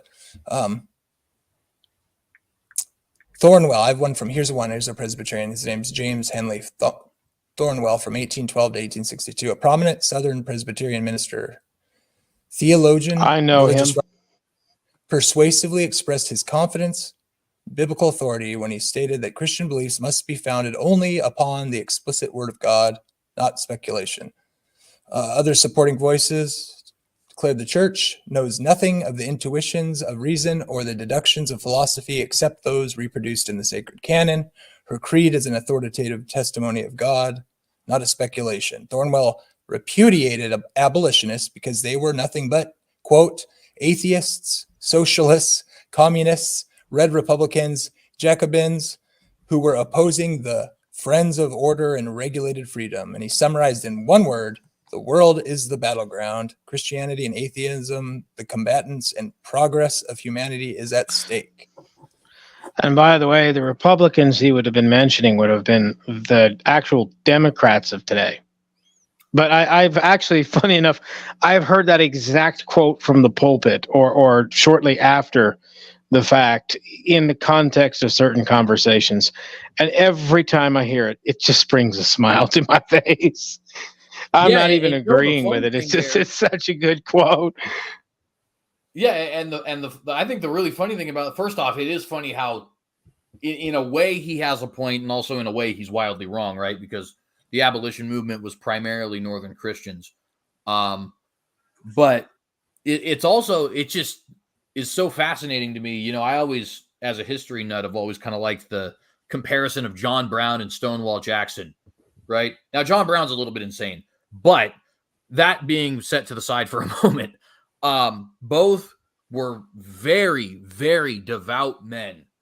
You know, I wish to emulate the Christianity of these men, right? And they fought on separate sides. Well, technically, I guess John Brown died before the war actually broke out, but he was certainly an abolitionist, and one of the few people in the abolitionist movement who actually saw black people as equals, which, I mean, it took an actual crazy person at that time to think that way. Yeah, I think he actually had black officers and NCOs, which at the time in a white regiment was unheard of. When he was he was in, it's amazing, honestly, because while I am somewhat joking about it took a crazy person to see that cliche, not cliche, but quote, I'm also kind of not, because the point of bringing up his mental issues is to say, like, that, and it was good. What he believed there was good. I'm not criticizing that, but it's just to say that level of detachment from the rest of his society at large was a huge part of the reason why he could see past the nonsense, even in his own abolitionist movement. So much so that Frederick Douglass thought that he would say again. Who are you talking about again? John Brown. Oh yeah, okay. The guy that they made the Battle Hymn of the Old Republic about, which is a very weird song, by the way. If you've Is ever that the listened to guy it. with John Brown's cave? That's like 40 miles south of here. John Brown? He had a cave. Actually, yeah, because you're in Nebraska, right, Mike? It's crazy. Yeah, it's like a little. You drive down the road into Nebraska City, and there's like a little rock wall, like, and it's kind of like chipped away, and there's like, oh yeah, that's John Brown's cave. Cave? It's barely a cliff with like a little indentation. It got graffiti on it and beer cans, and the kids go there to party. And I think they actually shut it down. Oh my gosh, that is so funny. That's funny. Yeah, because he used to, before all his stuff with Harper's Ferry in Virginia, which is actually modern day West Virginia, he actually was part of Bleeding Kansas, which was in Virginia. I'm sorry to interrupt and get banned, but he was in Virginia. Just this same John Brown from Nebraska? Yeah, same guy. Oh my God, I need to study my own history. Oh, for God's sakes, I'm an idiot. There have been many Brown Johns out there. Yeah, I figured the name was so common, it was like a different guy. But I mean, go ahead. I just find it so funny that the Battle Hymn of the Republic in so many Pentecostal and fundamentalist churches somehow becomes a Christian hymn that they sing on Sunday. And no, I am not kidding about that. Yeah, Oh, we go had eat a like cry, discuss Dad. that more after CJ finishes his anecdote here. Yeah, that's well, and to be fair, I've been to a church where that was sung in the chorus, and it's like, no, that's not really the point of the song. It is not saying what you think it is saying, I assure you. It's But the anyway, I'll go on. just to No, quickly I finish the agree. point In is just to say, like, Catholicism, they this. did it in Catholics as well. Sorry, No, you're CJ. good. Yeah, they did it in Catholicism as well. And Judy Garland sang it when John F. Kennedy, a Catholic, when he died. Yeah, it's pretty Christian oriented. Yeah, and so then just to quickly finish the point, the fact that Stonewall and John Brown were at such different, fighting in different positions, and yet nevertheless were both very devout and I think very genuine Christians, and also the fact that John Brown, being completely off his rocker, was the guy in the abolition movement who was able to see that the abolition movement didn't go far enough. Both of those things, I think, should cue us into this whole thing I'm talking about, where it's like it really is complicated. And by the way, little brief anecdote from that as well. Sometimes crazy guys have a point. Sometimes crazy guys are detached enough from reality that they are able to see past the nonsense in your quote unquote. Only Or maybe detached enough from the world is the way you want to put it. Rather Yeah, than detachment from reality. the world. Thank you. Not reality. Detachment from the world. talking to donkeys. I mean, not that they're not detached from reality, but that's not the advantageous part. Yeah, It's exactly. detached from the world part. Exactly. You're totally right there. And I wanted to highlight the same thing about the complicatedness with that song, the Battle Hymn of the Republic, because even before you brought up that song, I wanted to bring it up because it speaks to what we call wokeness today, that spirit, which I think, really was bled out in mass, as far as I know, at the French Revolt. People call it the French Revolution, but I don't like to give it that honor. I call it the French Revolt. And then, so that's really the same spirit that's in the Battle Hymn of the Republic, where they're talking about Lord Jesus's gospel return is the subjugation of the South. And that's the theme of the song. And so that's like a social justice gospel parallel, right? Woke gospel parallel. I guess maybe it is. The night they drove old Dixie down. Yeah. It was Who's nice talking to Raymond you guys, but I Jaden? gotta go sign out now. I'm hungry. I want to eat something. Yeah, I mean, I'm sorry to do likewise. Hi, It's Phil. 1:00 in the morning here, and Yeah. I got plenty to do today. So y'all have a lovely day. Yeah, you both Yeah. as well, and thank you. I Blessings, love everyone. Bye bye. y'all. Blessings. Great. And by the way, I totally agree with your assessment there, Nicholas. I have a little bit of a soft spot for the battle hymn, only in so much as that it is a historical kind of artifact almost, in a sense. And Well, I'm a big fan of history. which part But were at you the same talking time, about? I freely recognize that the lyrics are kind of blasphemous, if I'm being honest. I think the lyrical theme in general, if I understand what you're asking, Nunya, I'm saying that the lyrical theme of the song in general is the return of Christ is the subjugation of the South. So my eyes have seen the glory of the coming of the Lord. I have seen him in the fires of 100 circling camps. So the camps of the northern armies are where she has seen the return of Christ. Oh no. Yeah, it's a little, when you kind of break down the lyrics, it's very bizarre. It's clearly Christian imagery, but I don't think it's Christian content, unfortunately. But yeah, and that speaks to the complicatedness. And that's, I think, was sort of the point I was getting at, where I disagree to some extent, and before it became kind of as personalized about a specific example and stuff like that. That the complicated thing, like the fact that it's complicated is also like part of that complicated is that right and wrong is always the same, and the gospel is always the same, and everyone's always under whatever pressure to conform instead of follow the truth, you know. But there's always some people, and those people, like, you know, what we know about the past is history, as in what was written or what's been passed down. And a lot of that is related to propaganda and stuff. And even in our own time, we have trouble, like, what should we actually think about various groups of people in general? Because what we see about the group is propaganda at first. And even if we dig deeper on some level, it's still someone's propaganda in some way. So we're so limited on history and stuff that it's like, I don't know. I do see what you're saying about not over judging, but then it's also like, but we can't just give a pass either, I guess, is sort of it's complicated. It cuts both ways, you know, and it cuts both ways on all things. So Yeah, I recently, Leviticus, I only know this because I recently made a video where a guy crashed right in front of me. Sorry to laugh. He was, whatever. Leviticus 19:16, you shall not stand by while your neighbor bleeds. Yeah, that's but I think if we look back at the South, was not necessarily about slavery versus non-slavery. It was more about the South wanted their states' rights, and the North said the feds should be able to impose the rights. So if we look at it like that, in the context of the lyrics of the Battle Hymn of the Republic, the South to win, don't look at it like slavery, look at it like the states should have their own rights to win. That gives a different perspective too.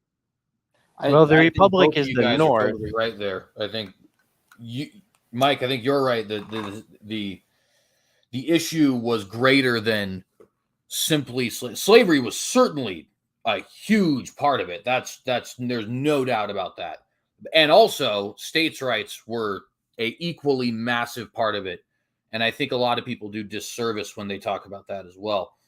You know, it's kind of, you can almost compare it to the revolution, right? It was no taxation without representation, right? That's what the war is about. And it's like, well, yeah, but also it's more complicated than that. And at the same time, Nick, I also think you're also totally right. Part of the reason it's complicated rather than just simply you can't judge them too harshly is because, well, yeah, they actually did do things which are biblically wrong. And you can't, just because the water is muddied does not mean that the gospel and morality, which comes from the scriptures, is muddied, right? So I'll give you another good example of that, being Robert E. Lee, who I do think was a very honorable man. He seemed to be a very Christian man. He got a reputation amongst his slaves pre-war for being kind of cruel to them. And that was wicked. It doesn't matter that he grew up in the antebellum South. That was wicked, right?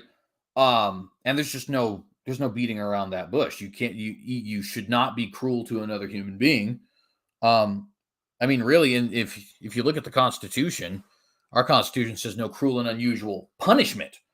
So we even have it as, and I'm not saying that's necessarily biblical per se. I think it kind of is. I think it's based in the Bible, certainly, but the idea is just to point out, you know, we've long since gotten past even being cruel to criminals, let alone being cruel to slaves or workers or what have you. Well, supposedly, this does also get into, you know, like, to say the electric chair is not cruel, or that, like, when, you know, they botch injections, that's not cruel, is questionable. But that goes into, it's complicated, right? It always has been. It continues to be. Exactly. And it's complicated on our end. It's not complicated on righteousness end. Righteousness is black and white, very clear. We are very gray, unfortunately. Which, you know, that, I mean, I guess that's the whole reason we have a gospel in the first place, right?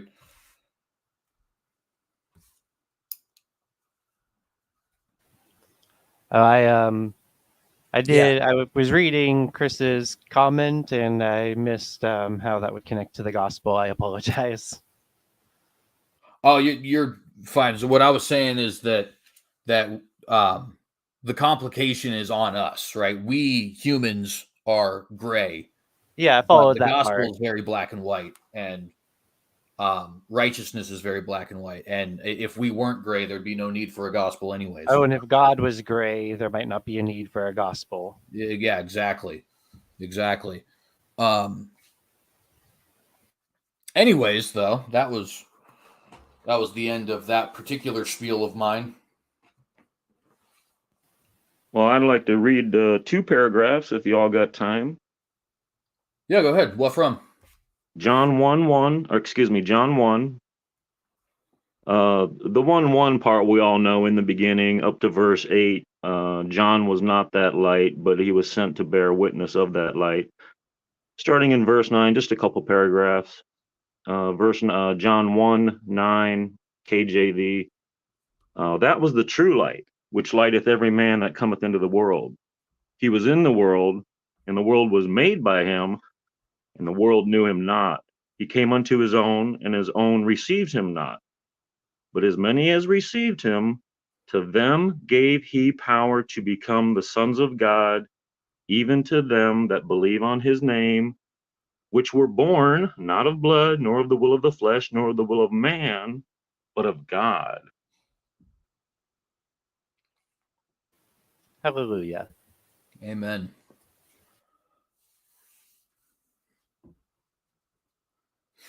Yeah, and by the way, just in case this video gets misconstrued, because I did see some non-believers in the live chat, which you guys are welcome here, by the way, but nevertheless, that applies to all men who have been born of the Spirit. We are all brothers and sisters in Adam, and those who are saved are all brothers and sisters in Christ. So just to make that perfectly clear, in case anybody wanted to use some of this content against me. Most of you guys are pretty respectful, so I don't think that you would, but nevertheless. I think it's a difficult thing to say. We shouldn't say it's dismissed, but we shouldn't just act like a bunch of self-righteous, whatever you want to call it, frauds or whatever. So, because obviously, statistically speaking, but then it's kind of like, well, if you were born in my shoes, you'd sin more than I did. In fact, it's kind of an interesting conundrum in my opinion. Like, everybody would just be anybody else if they were in their shoes. I mean, maybe some people don't have a problem with that, but it seems, I don't know how you think of blame or blameworthiness or guilt is kind of plays into that whole evaluation. It seems to me. Yeah, that was something that I wanted to bring up earlier myself, and it totally slipped my mind because, yeah, we're talking about these things, right? And I was saying how like the it's complicated goes both ways. So it's complicated includes the people who would not go along, right? So that's kind of like what I was getting at with that. But I also we do got to clarify that, like, because you worded it earlier, CJ, when I was listening about worded it something like especially evil or something along those lines, right? Like extremely evil or like more evil than what we expect from sinners, But then it's like that is sort of the whole thing, is that there is a sense in which it's all there, but for the grace of God go I.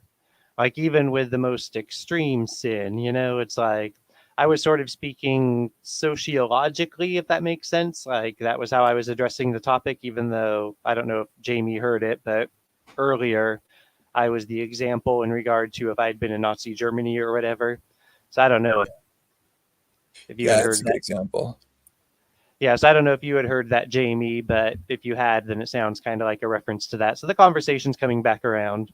But yeah, the point I'm making is that in any case, like, it's there, but for the grace of God go I. It's not like I'm somehow better than Hitler or even Himmler, Some people might not know, or a Mengele. It's not like I'm better than these people. It's there, but for the grace of God. Go Yeah, on. and not to give a free ride to people that are like testing, like, oh, we can do anything. But yes, just to agree with you vehemently, because it is written, he saved us from our sins, quote, while we were yet still sinning. Now, if you want to say that's murder or just something minor like being unkind, or losing your temper or something, it's still a sin. But yes, while we were still, could you imagine catching your wife literally and forgiving her as she's cheating? This is what. Yes, yes, yes. I am totally agreeing with you. I'm sorry to ramble on. I can't put my thoughts together on it. But yes, and in the Bible, he saved us while we were yet still sinning. We are nasty people. We are just disgusting. That's the rub, because when you read some of these quotes, like, let's see, let me just give a quick one, CJ, regarding the slavery thing and what we're talking about right now. So Dabney argues something like, kind of sounds like he's not pro-slavery for a second. He says, the golden rule, he applied it to slavery. He says, I cannot conceive of any duty arising from the command to love my neighbor as myself, which compels me to inflict a ruinous injury on that neighbor. And such would be immediate freedom to the slave. In sum, slaves were to be grateful for their role in the grand scheme established by the perfectly just God. America's Africans, along with minors, imbeciles, and uncivilized persons, have a right to be governed and protected, and to such means of physical comfort and moral improvement are necessary and compatible with their providential condition. And there's no doubt that the divide of income, or strong economy that was growing in America, and access to learning more, and you let all the slaves go, and they wouldn't necessarily be able to just, I'll just go start a company or whatever, right? I mean, some could or did, but then you have the abolitionists who would also appeal to. They're basically saying, look, it's our duty to take care of them, sort of thing, and they needed help when they first got sleep because they've been oppressed. And the question is, do people consider them human on the same level? Some people were struggling with that issue because they didn't know of these people, according to the Bible, like that they even existed. So they asked weird questions about it.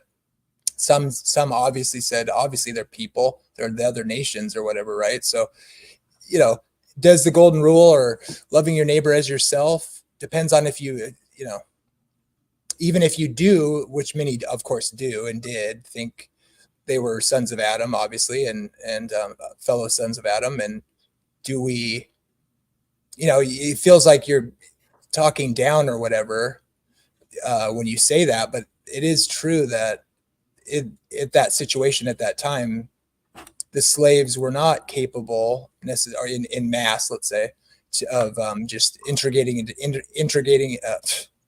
into society, especially with a lot of prejudice still, even more inflamed after the war ended. So, what do you do about that? Yes, without CJ touched on. No. CJ touched on that earlier, a smidgen. How you cut out there. I thought you were done. I'm sorry, Jamie. I was done. I'm done. Okay, I'm so done. what? Yeah, thank you. CJ was kind of touching on that earlier. How the the North was fighting against the South, and we were each using the Bible. But no, some guy in Chicago who is vehemently against slavery would probably walk down the streets of Chicago expecting a black man walking towards him to get out of his way. He never looked. Exactly. Yeah, Totally. Yeah, sorry for bringing up something you already covered. I apologize. Oh, you're good, man. No. He just barely touched on you. I wasn't dogging on you like, oh, we already talked about that. No, he touched on it, and this is a good point to talk about. Yeah, you did fine, brothers. Yeah, and to kind of build on that too, and also a little bit of what Nick was saying, right? And I tried to make this point earlier. I don't think I ever got around to it, but we look at situations like what's a good example? The murder of the preborn is a good example, right? And we think to ourselves, But they haven't been circumcised yet. A mom can do whatever she wants with her kid up until 8 days old. She can enslave it, kill it, right? Right? I got to be honest, I don't think I get it. It's just kind of a play on not words exactly, but it's just a playful joke. Oh, really. okay. Okay. Well, they were doing it. The whole priesthood was doing terrible, nasty things. Even that, and trying to imagine how they could possibly reason that out. That's the only thing that comes to mind. Is that That's the point you're making? Is that it's like a misuse of the law sort of thing? Right. Like. Well, I won't go on, but because I already interrupted you enough, CJ. Please continue with your thought. Yeah, and appreciate you, man. So when it comes to an issue I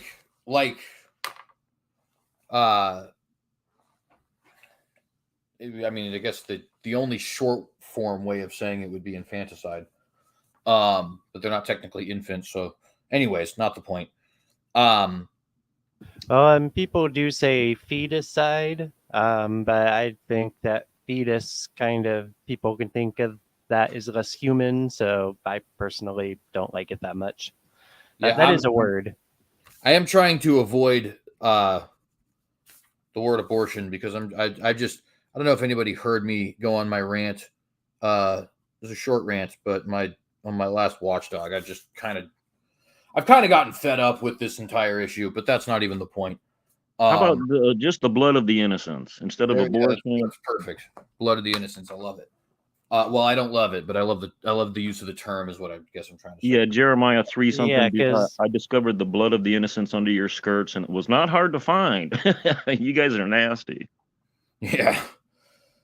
And so when we look at an issue like that, right?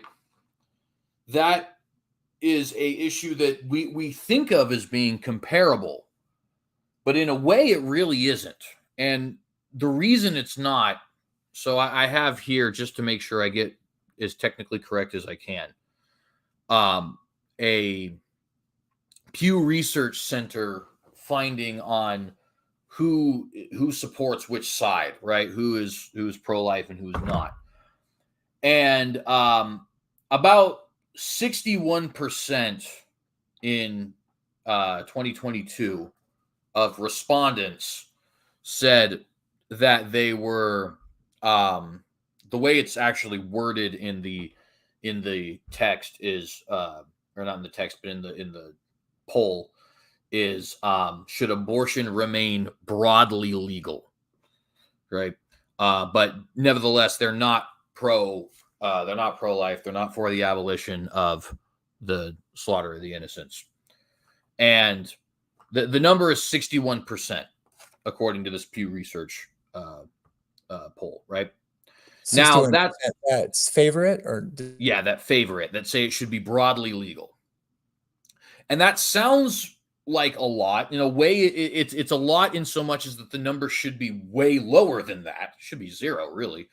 But it's not that. What the inverse of that is that 39% of respondents said no, right? And even amongst those 61, there's vast differences between, 6-week to 10-week to 15-week to third trimester, all that kind of stuff, right? And when we talk about these other issues, we're actually talking about the kind of thing where your Frederick Douglasses and your John Browns are super rare, unbelievably rare, so rare that Frederick Douglass is a former slave and John Brown is mentally ill, right? So rare that, as Nunya was just pointing out, the abolitionist, who is very well-meaning, by the way, who lives in Chicago and wants to see slaves freed, is probably still not just racist by 21st century standards, but just racist, like without qualification. Well, what what would you say? I guess I would be curious. Like, it seems like some people would be like, well, if I would say if you call Black people equally human and sons of Adam, wouldn't that mean, I mean, is it racist to treat them as lesser people? I would say yes. But people do that all the time. Like people, if you run into a poor person in Walmart who has clearly has, is poorer than say some guy who's wearing a nicer jacket or whatever. It's like it's almost like that, the difference between earned, like some people you have earned authority and other people have like positional authority based on just status, and it could be as simple as the clothes they're wearing, right? Where how much respect you give somebody based on the clothes they wear. Like, is that racism? I'm not sure. Well, so let me give you first off, I'd say I think that there is complication back and forth there, right? In the case of like, should you treat them as lesser? That certainly would be, I think, racist if it's just on the basis of they are another race. They're lesser people, quote unquote, right? But there's also reasons that people view certain races a certain way that have nothing to do with race simpliciter, right? Like somebody in the modern day might have and if this would still be wrong, I want to be clear, but they might have a poor view of black people because the only black people they've ever been around are people who live in a ghetto and who speak a very broken, slang-riddled English and probably have criminal records or at least are associated with criminal activities. And so as a result, it's not necessarily black people per se that he has a problem with. It's what he might consider to be ghetto people, I guess would be the word. People who live in the slums, right? Now, that's still problematic for other reasons, I think. Not that you have a problem with a certain kind of behavior, but that you lump everybody into that category and degrade them, right? But it's really not racism. It's kind of a different kind of ism, for lack of a better term. CJ, right. Let me just bump in really quick and throw in. I confess this. Maybe it is racist and it's wrong or something, but I feel like I'm just going to say it. Like in my experience, I'm more careful, say, around certain Asian women drivers I've had more close calls with them than other people. Like, is that racist? You should see them. I work with, there's 28 of us. There's 28 of us on our team at overnights. 20 are from this, like near Burma, near Thailand. They speak a language. It's not even in Google Translate. They can't turn a corner with the cart. They hit and every time I'm like, I'm thinking the exact same thing. Yeah, they do it with their That's cars. Probably racist, right? You ought to see them in the parking lot when they go home. Yeah, it's the exact same thing. Now, what? Am I racist because I've made that observation? No. Yeah, I wouldn't say that because racism is really a view that another race is inferior to you because of their racial qualities. Right, and that kind of naturally pumps. That naturally pumps you. Oh boy, I'm sorry. I'm not going to interrupt a third time. Go ahead, Nicholas. Well, no, you weren't interrupting me. You were kind of first. We were kind of at the same time. It happens. But I was just going to ask you a question, Jamie. Is would you be surprised, like, if you were talking to an Asian woman and for some reason the topic came up about driving and she said that she's a good driver, like, would you be skeptical of that? Or if you knew of a case where they were a good driver, would you be surprised by that? It depends, I suppose. Like if I had reason to think, if the person was articulate and, this is where that kind of ties into, like, you kind of make judgments, not even necessarily judgments, but like you're inclined to say, like, depending on how the person was presenting themselves, the way they said it would come to bear on how much I took their word for it. I mean, like, all things being even, I would say, I would take their word for it. I would say they're probably a good driver. Yeah, I mean, you don't sound racist to me. It's like observing a statistical correlation is not then like having a prejudgment about it. And that's the thing. When I was in school, these things are pretty clear, right? It's like there's such a thing as prejudice, and then there's racial prejudice. And then there's like prejudice that's to the point of hate. And then there's racial prejudice that's minor. So you could call that minor racism if you want. But then there's like actual like hatred racist. Yeah, Like if someone real is a racism is actually racist, ignorance. It's just ignorance. Like when you get down to the stuff that's actually just like a blatantly racist, that the person just seems ignorant, just really dumb. Like it seems dumb. I like that. Yeah. yeah, I Well, mean, when I was a kid, I thought of like a racist as someone who like Nazis hated people for a race, and I'm not saying that all Nazis hated all Jews even or something, but I'm just saying that's how I thought of it as a kid, you know. And I like grew up around some, you know, neo-Nazis, quote unquote, right? So it's like I knew some of them, and I never found it agreeable, but it's like I was like, okay, they're racist because they're saying they hate people because of their race, you know. Yeah, I grew up yeah, on a and military base out in the 60s while people were rioting for like black on white or whatever they were rioting about. I was living on a military base where black was they were equal. You were judged on your rank. I don't care. Yeah, we had black neighbor, black friends. They were there. We didn't know. We had no idea about racism. There's a famous picture in Life magazine of two boys, maybe like 6 years old, walking down the street. The shots from behind them, and one's white, one's black, and they are interlocking their arms around each other's necks. They love each other so much, and they're just walking down the street like having fun as kids. Not so I have a completely different perspective, but growing up, never in through my 12 years of schooling, not one black classmate ever. And we knew 100% they're equal. They bleed the same. What? My question is, when we look down at another people, that does kind of pump us up and it makes us superior. But let's go back to the original. When we look down at somebody uh, who maybe we think they are lesser than us, do we look? Is there a people that we look up to that we say, oh, well, they're superior than us? Do we do the opposite as an analogy? it's funny because the answer is no, right? It seems like most of the time when people see another race as inferior to them, it's not like there's a hierarchy that goes farther up than that. It's like they're always the top somehow. Which is of course is just very egomaniacal. But it's weird because in a way it's also very human, right? I mean, not even just in a way, it just very much is incredibly human. We like to see us as better. I can an example of this that is not racism, but that is very common is American exceptionalism, right?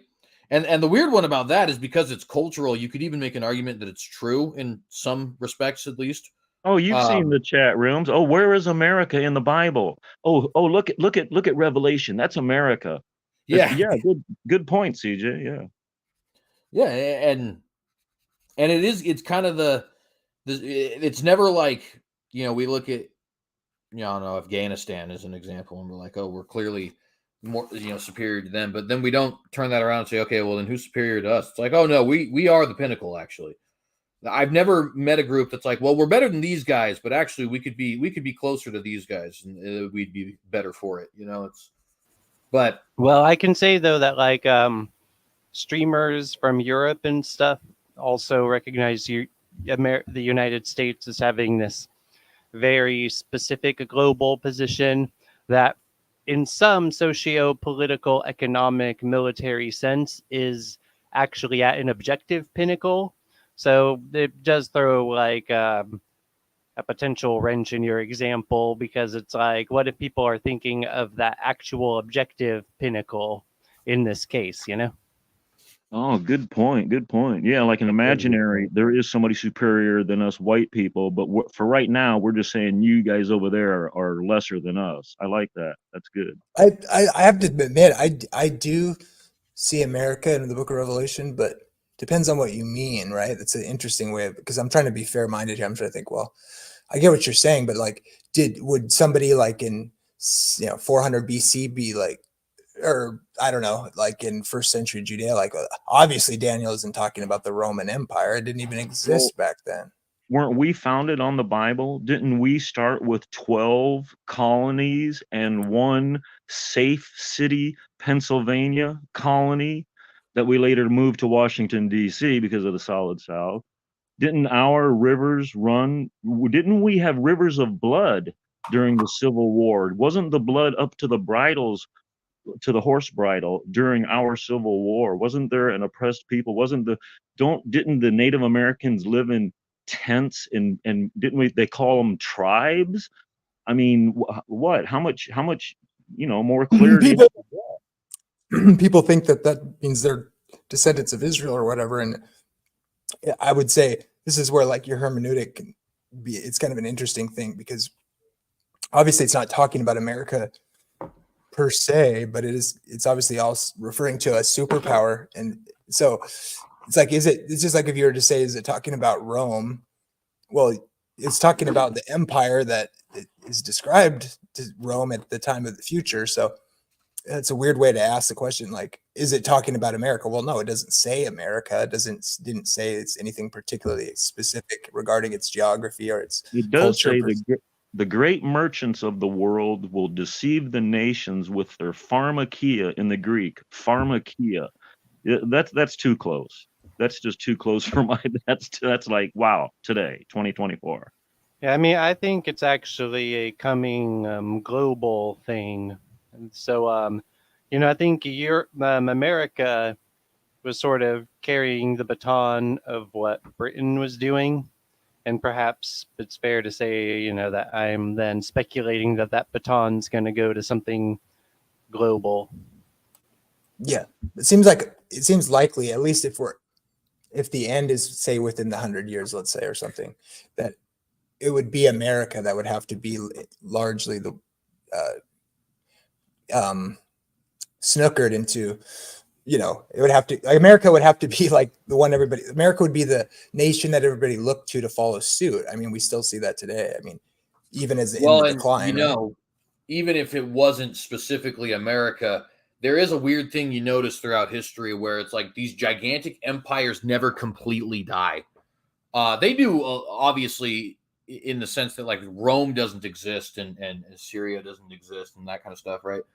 But like the scars remain on Earth forever, right? Like Romance languages being spoken in France and Spain and stuff like that. That does not. You even see that in the symbolism. You see that in the symbolism where cultural aspects in the symbolism that kind of identify these empires as they come down through history seem to like get passed along, and then you see that attribute that's kind of like it's signifying, the symbolism of like iron and lions and the winged eagles and stuff like that. I think the satanic occultist secret society types in the elite positions of governments, and the way we think of it is rooted in Europe and its conflict, its relationship with Rome and conflict with Christianity is anchored in Europe. But then I think there's, occultism all over the world. And now as things are globalizing, all of that's globalizing. So it's the perennialism, which is like ecumenism, but outside of Christianity. It's the perennialism of the Luciferian religion of all religions of the world, the false light, the false Christ. Oh, you just reminded me of something I wanted to bring up to ask or trying to see what CJ thought about this. Like it's on the tip of my tongue now. I kind of lost my thought, but so in Daniel 2, right? When you look at the first layout of Nebuchadnezzar's dream, it lays out the same kind of, pattern of nations from his time, right? Babylon till Rome, right? So you have Rome. In Daniel 2, though, the first laying out from Nebuchadnezzar's dream that gets Daniel his position in the court, right? In captivity there is his interpretation of the dream. And essentially it's that the dream is, the statue of gold head, which is Babylon, and then Medo-Persia, Greece, and then Rome. And then a rock cut out without hands, basically like from heaven or something, right? It strikes the foot of the statue, turns it to dust, and then it turns into a mountain and fills the entire earth. That's clearly talking about the everlasting kingdom. And then we see the recapitulation of the vision Daniel sees in Daniel 7, which is the same succession of empires described as beasts or animals, ending with the fourth empire, which is the great empire that is clearly the empire that is used as the symbol for the second coming, if you're a Christian anyway. As Christian theology is written and developed in the New Testament writings and stuff. It's particularly the book of Revelation and where it picks up from Daniel. So what to make of that? Preterists or say non-believing scholars will mess that all up and say it's, essentially Jesus is a failed apocalyptic prophet is largely attached to the idea that, well, okay, those empires, that was written later, in the Greek, and then they saw the writing on the wall with Rome, and then Jesus claims to be that prophet, right? But because it ends with Rome, right? In Daniel 2, for instance. So I'm just curious have you looked at that much, and what do you make of the fact that Daniel 2 kind of lays it out that way, and Rome was existing when Jesus came? I mean, clearly this is why the Jews probably thought he was going to take the throne and Israel was going to, Judas wanted Jesus because he's the fourth kingdom is here. How do you look at that? Well, I think that there's a couple things that I tend to consider with it. The first being that, Rome has kind of, how do I put this? It's metamorphosized into a bunch of different things throughout time since Jesus has been crucified, right? So obviously there's the Western Empire or the Roman Empire proper, which finds its ultimate decline in the 400s. But then for the next 1,000 years after that, you have the Byzantine Empire, which only is called the Byzantine Empire by us today. It was the Eastern Roman Empire for those 1,000 years, right? And that remains in Constantinople until 94 or something like that. It's 1400s though.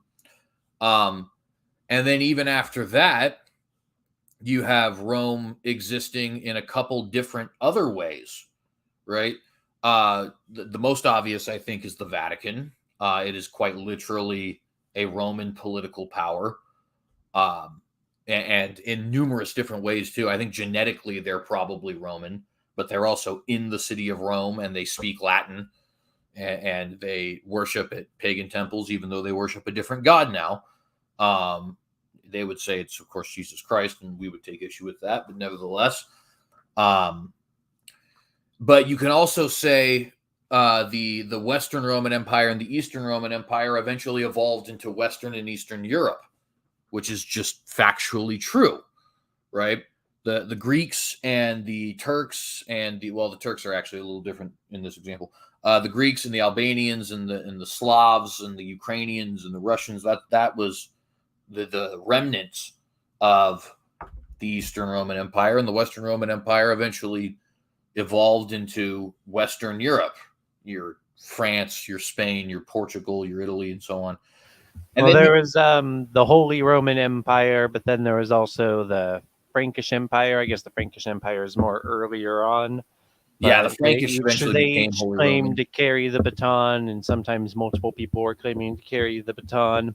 And then the city of Rome always claimed to carry the baton, so they never officially were like, we announced the end of our empire, I guess at some point they didn't have an emperor in Rome, right? So I guess. Well, okay. Consider this though. Consider what I'm kind of was driving at though. Is like, think of Augustine's influence on the church, for instance, like in the City of God, and he essentially develops all millennialism, right? Like because, well, Daniel says the fourth kingdom is Rome, and then the everlasting kingdom, and Christ did inaugurate the kingdom of God, and then he interprets and develops all millennialism, I would argue, because essentially that the church has triumphed, right?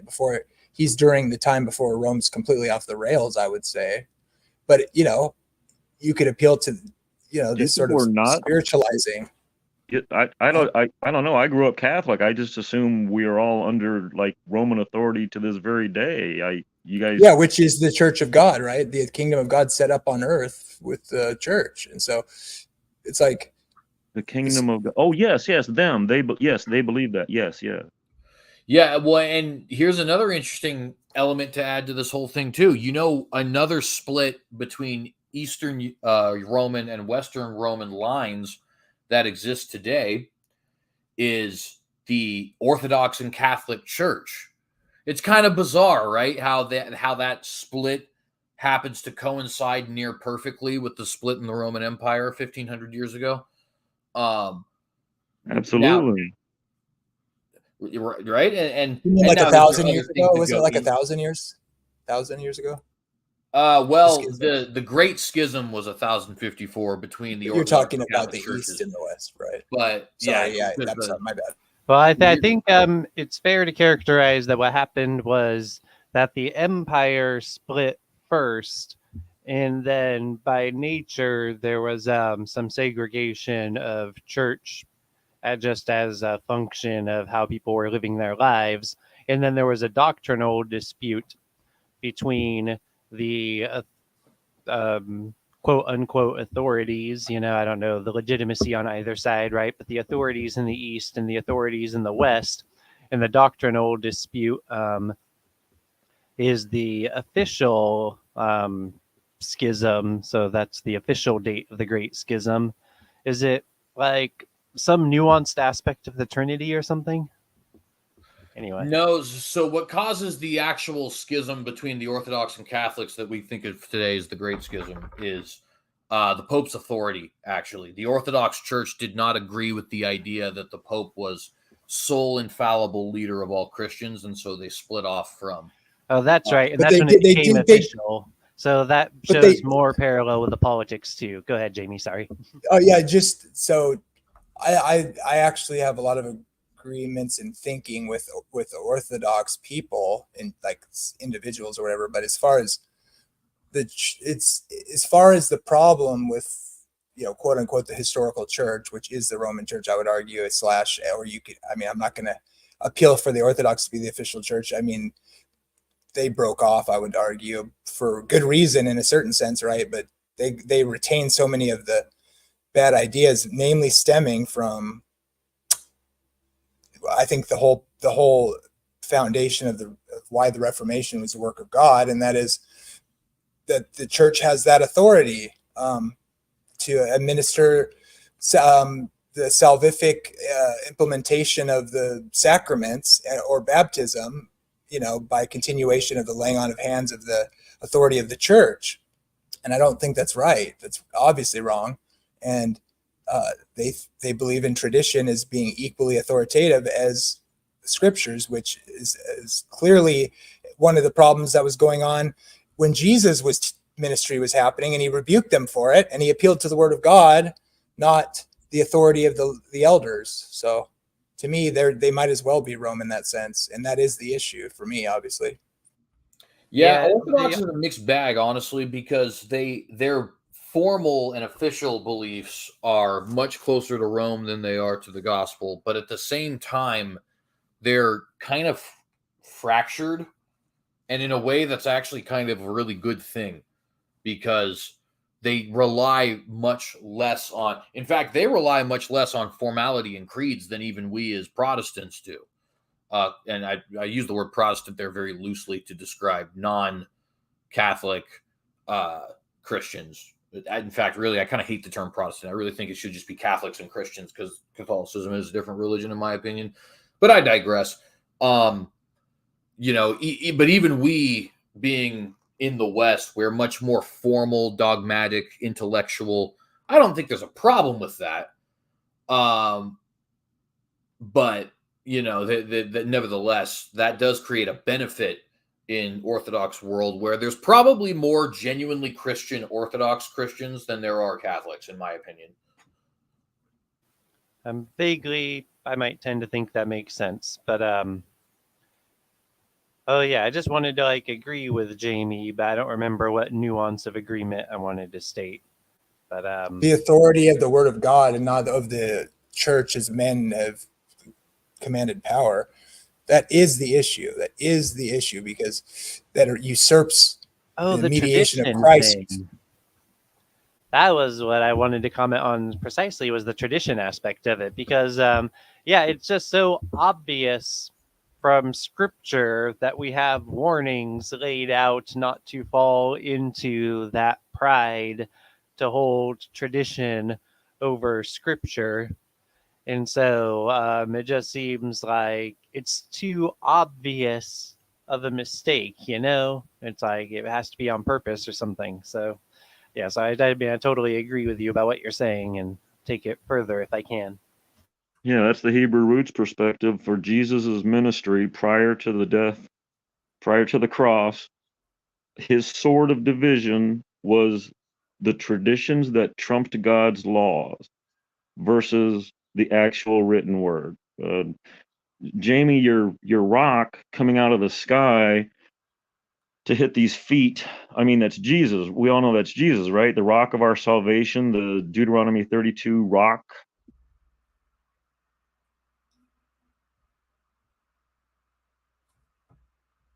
I'll go ahead and answer since nobody else is. Absolutely. Yeah, absolutely. It's all over the Bible. The rock that the builders rejected, this, the rock in the wilderness or whatever. It's awesome. So the feet, though, I just want to be clear. Sorry, CJ.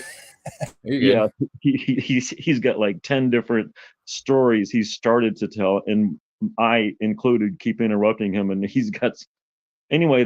The feet, I just want to be clear on the feet. It's not like you're taking molten iron and throwing in sand and getting a very fractured, fragile glass-like structure of feet. It's cast iron. It's clay and iron mixed. It's clay on the outside and molten iron pouring it. You get a railroad out of that. You get a locomotive out of that. You get a tank. You get a car. Okay, but this rock out of the sky, this rock, that's the whole material world. I mean, our tiger tanks, there's a million different beast names for warfare airplanes and tanks, and even your vision of this guy who is like, he had a man's face, but he also had an eagle's face. That's a colonel in the Air Force. A colonel has an eagle on his. He's also a human. At home, he's also a father without any rank. And on the Sabbath, of course, he's equal to everybody. But with these specific prophecies mixing, I just want to try to bring us back to two words that I always look for in reading scriptures: the rock and the word. Whenever I hear somebody say, "Oh, the word of the Lord came to Isaiah," I know that's Jesus. Now an angel came to. I'm not getting off here. I just wanted to point that out. This rock we know is Jesus, but these clay feet, these clay and iron mixed feet, are holding a structure that's very strong. Right up to the golden head, it's going to be top heavy. It's going to be very. So this isn't it's a mixture. It is actually like a clay form, and then you pour your molten iron in there. But now we've got, the internet and drugs, pharmakia, good drugs and bad drugs. And I think that's the deception. You can't hit God head on, but you can sidetrack him. I did want to point out a little Greek and Roman thing, but I'll save that for later if somebody can put that on the back burner.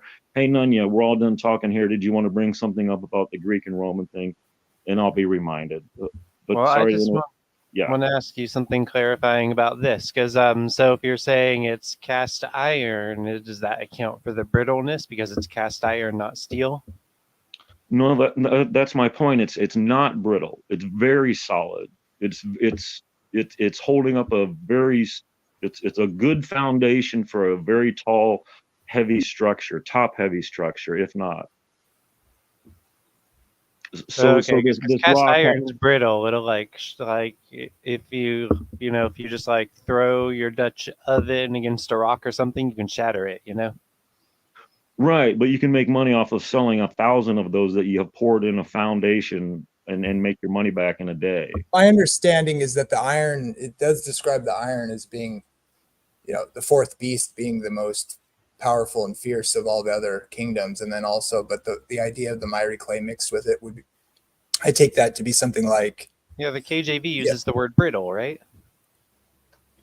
Yeah, so on one hand, the iron is stronger and fiercer, that kingdom, but the miry clay, I always take that to mean like God has a people or whatever that don't mix with it, even though it's kind of the kingdom that's taken over and that's exceedingly strong or whatever. But Oh yeah, because I you think chip the we clay accommodate away, both. and that yeah, you chip the clay away, and that's hilarious. We're formed of clay. I would never make that. I would never tease. I'm just saying it's funny. I made that connection.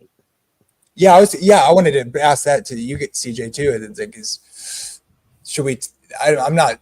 I would definitely not take it dogmatically, obviously, but you can go through scripture and then kind of see how clay analogies are used, and it's kind of interesting. It's like I think God intimately forms Adam from the clay, and then we see in Jeremiah 18, it talks about God. It's a picture of God as like a potter, like molding the clay, and so I take that to mean God is like having an intimate relationship with his people, and potter, seeing a potter at the wheel, sort of thing. And what does The the way God serpent does eat creation. all day? What does the serpent eat all day? Dust.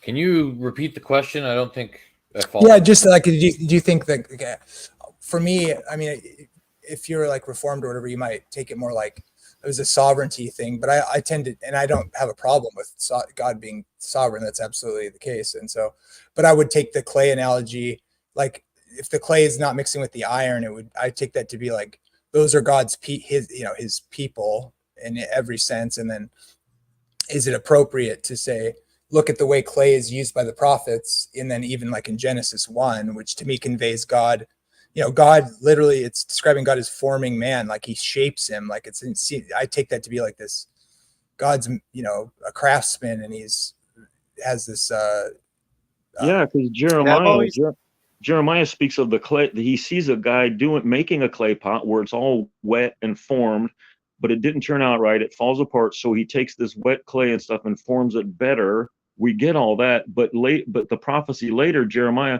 he takes an actual clay pot that's been kilned, and he breaks that, and that is representative of Israel. And it's like we were just discussing that last week with Yahoo. It's like, dude, he's putting back together an actual finished product. He's not putting back together like the guy with the wet clay. And I did check. It doesn't have the word brittle. It has the word. So at one point cleave. it says partly strong and partly broken. At another point it says, and whereas thou sawest the feet and toes, potter's clay, part of iron, part of potter's clay, part of iron, the kingdom is going to be divided, but there shall be in it of the strength of the iron. Okay. For as much as thou sawest the iron mixed with the miry clay.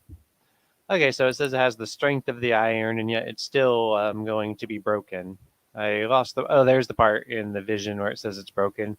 Thou sawest till that... So this is earlier.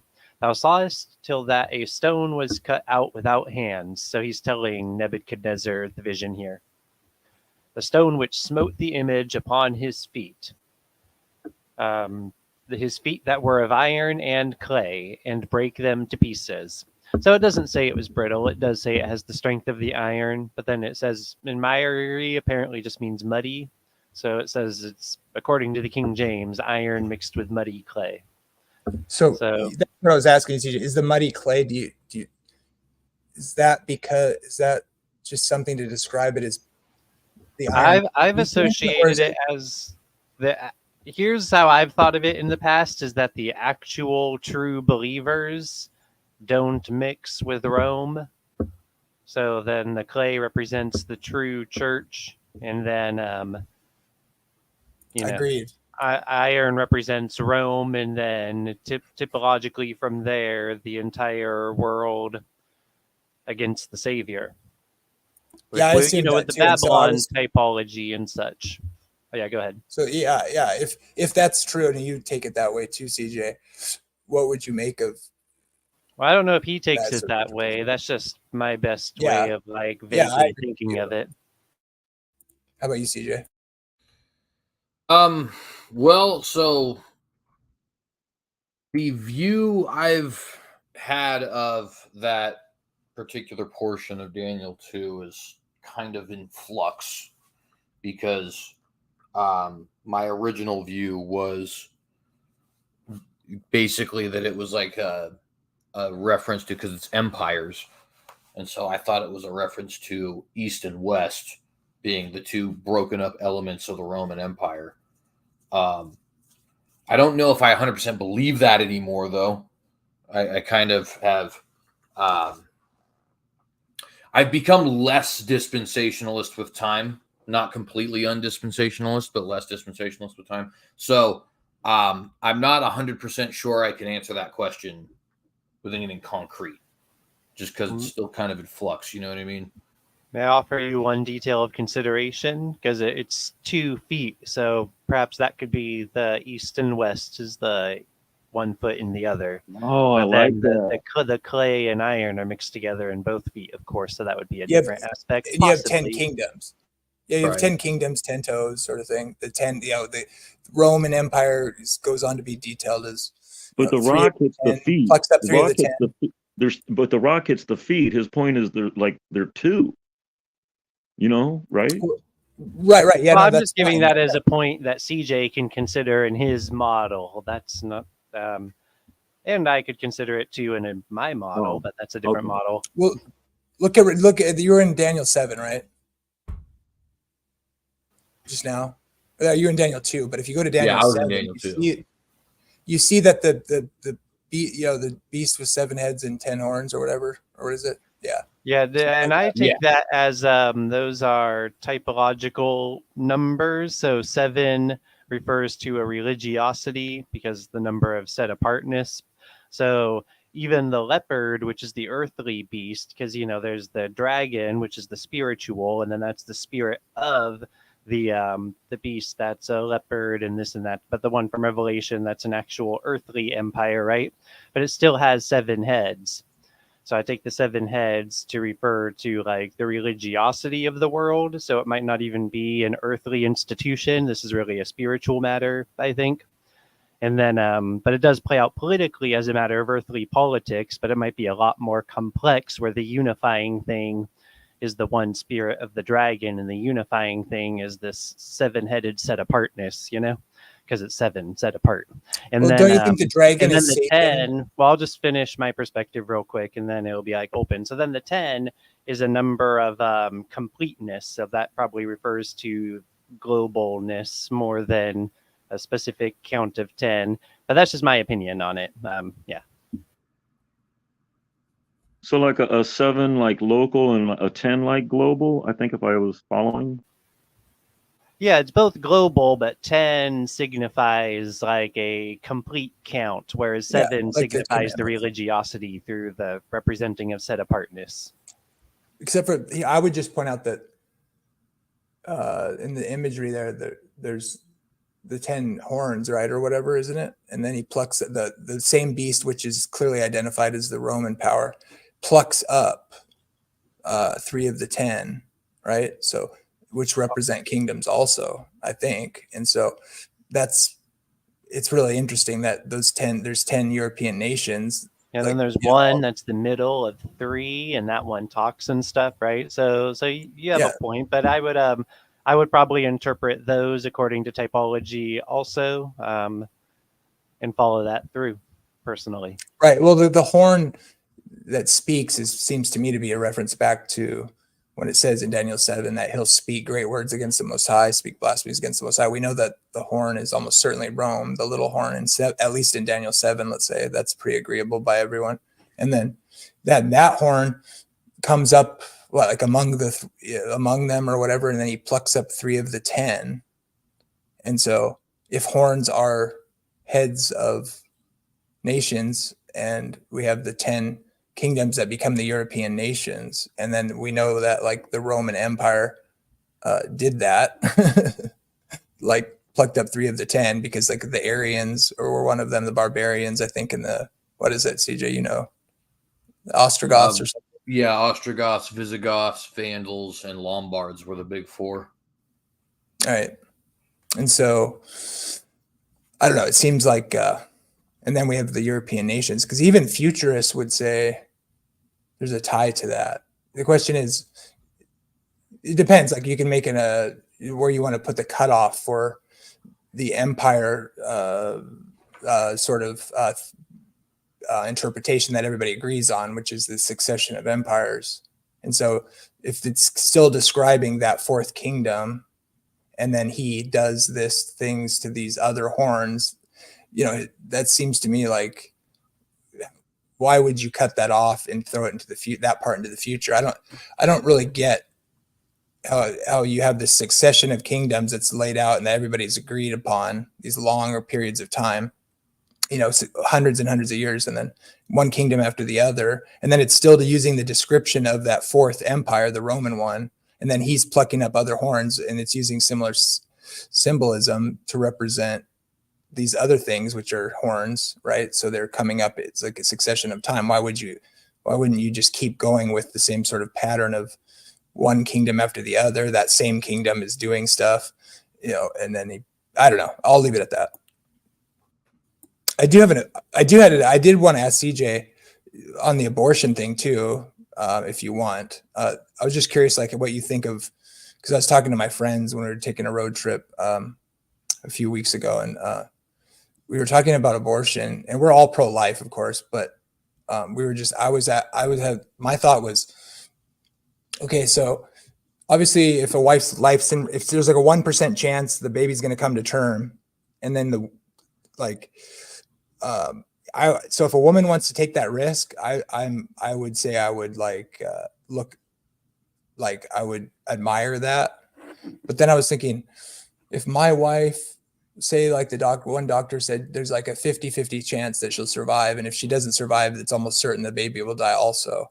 And then it's like, how do you think about that sort of thing with abortion? Because I do think that's a slippery slope argument. Some people would use that to just do abortions whenever they want. But at the same time, I don't really want the state telling me what my risk is. Like, you have to get 3 opinions. And if you have a 50-50 or better chance that the wife survives, you have to go to term with the pregnancy. Like, how would you govern that sort of issue regarding the risk to the mother and the choice of the family to make that decision regarding abortion, or regarding the murder of unborn children?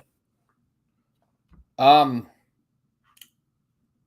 a complicated question, I guess, in so much as that, first off, I'm not 100%. I've heard people talk about those cases being virtually non-existent, and I've also heard people reference those cases existing. So I don't really know exactly how relevant it is.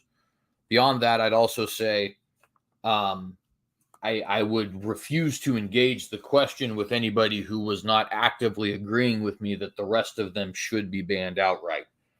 Only because at that point, now, which of course doesn't include you, but I just want to be clear on that. When somebody who is part of the pro-death crowd starts referring to these cases and saying, well, what about this? It's like, well, let's just grant that that's an exceptional situation. Are you saying that the exceptional situation is exceptional, or are you using it to try and justify the norm? And of course they're always the latter. So I won't even engage that. Now, hypothetically, we're already at a point where we've banned any sort of preborn murder. And we're talking about these very unique circumstances alone, right?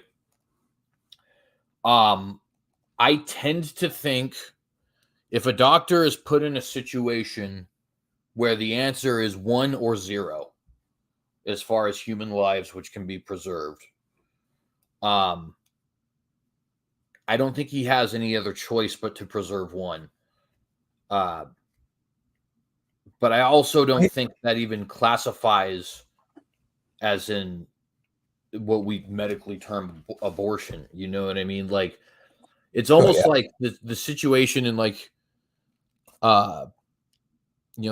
trolley problem that people talk about. You can save the 5 by intentionally murdering the 1, or you can let the 5 die. Your hands are clean, but 5 have died and 1 is alive. It's like, well, I mean, I hate to reduce human lives to a number game, but it kind of is at that point.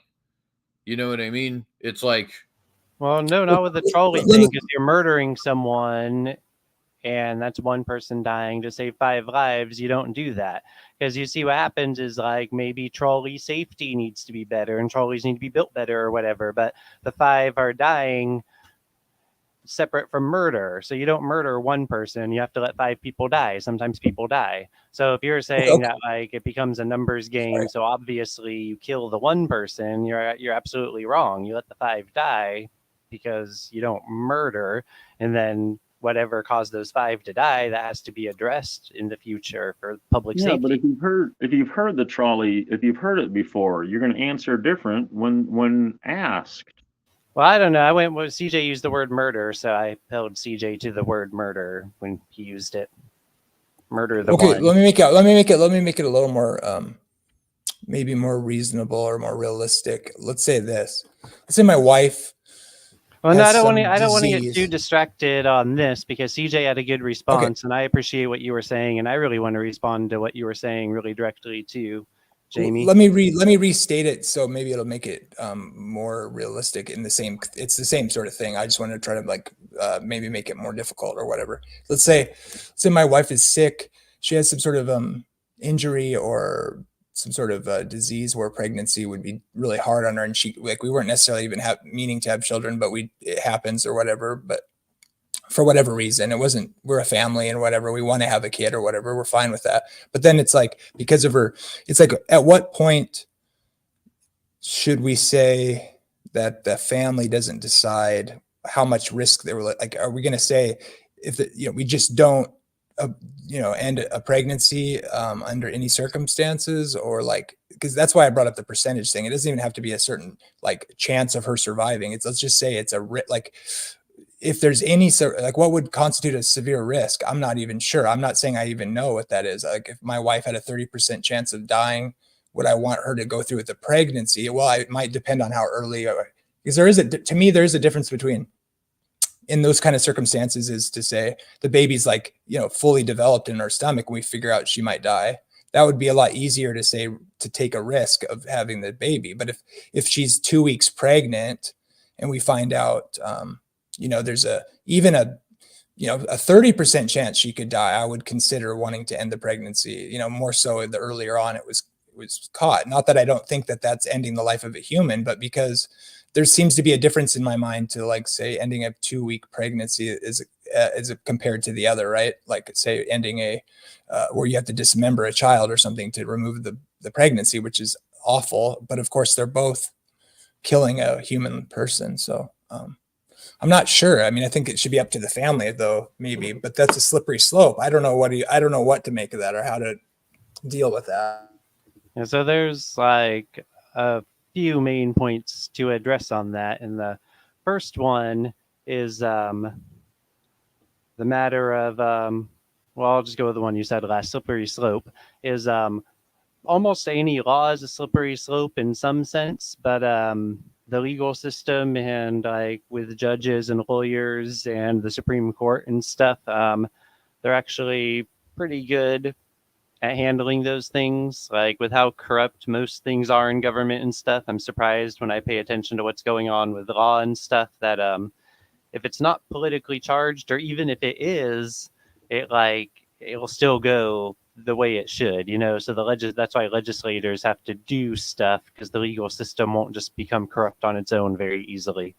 So so I know that's a hard problem, but that's something to be solved at like a later time, because it's a medical difficulty, right? So that comes to the next point, is that in medicine, people die sometimes. Like, sometimes someone would have lived however many weeks or months longer, but to try to give them years, you put them in a surgery, and then the surgeon accidentally kills them.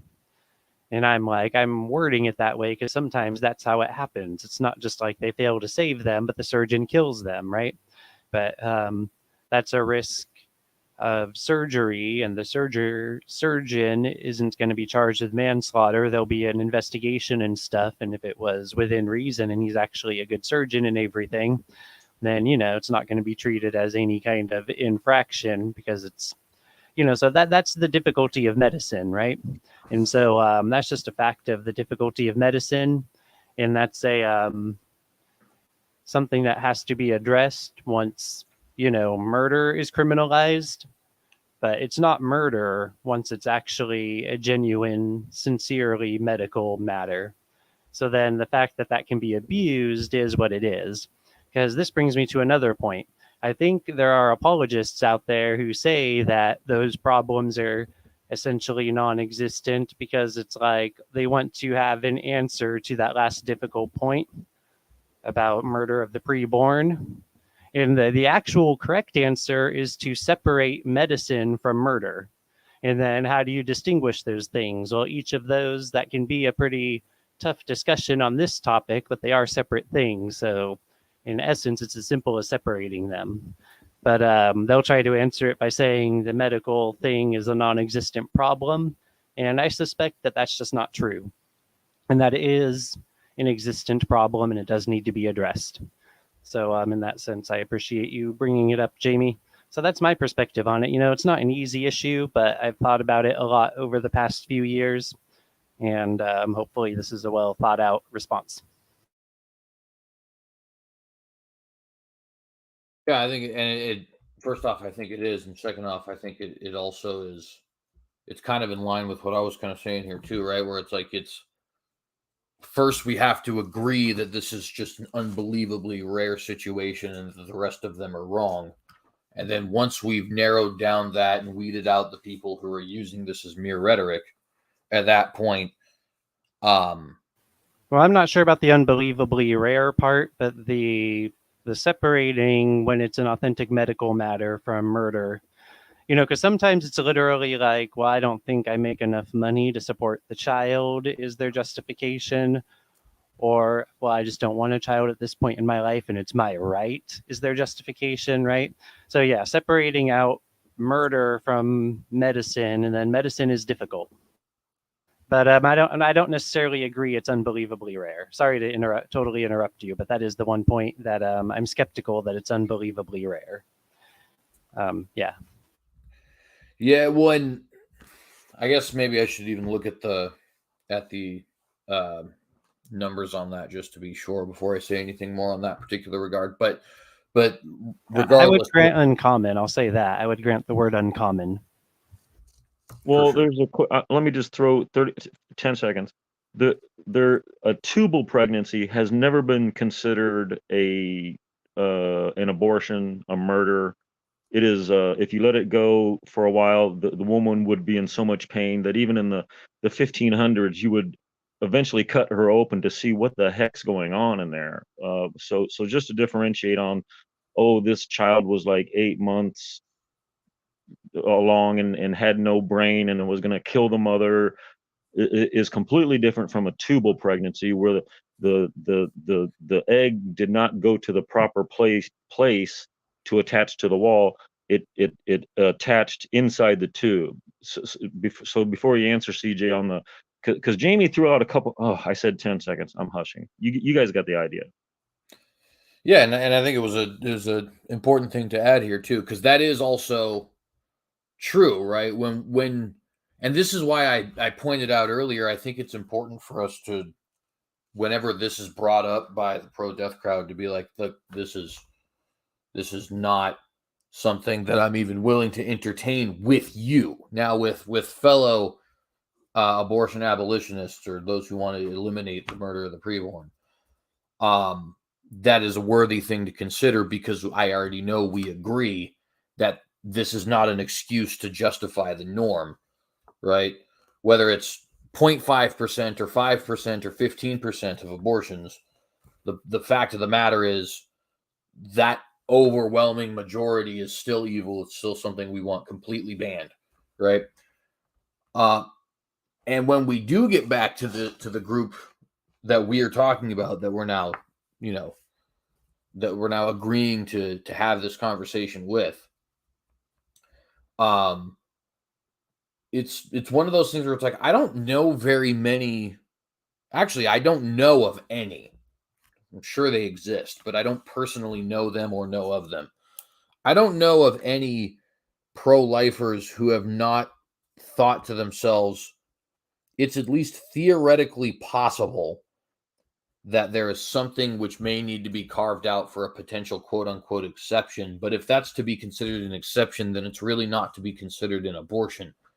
And it's funny because This isn't. Wait, well, here's where the terminology comes in, right? Because if it were medical, I'm willing to call it an abortion instead of a murder, because the point is that they are aborting the pregnancy, right?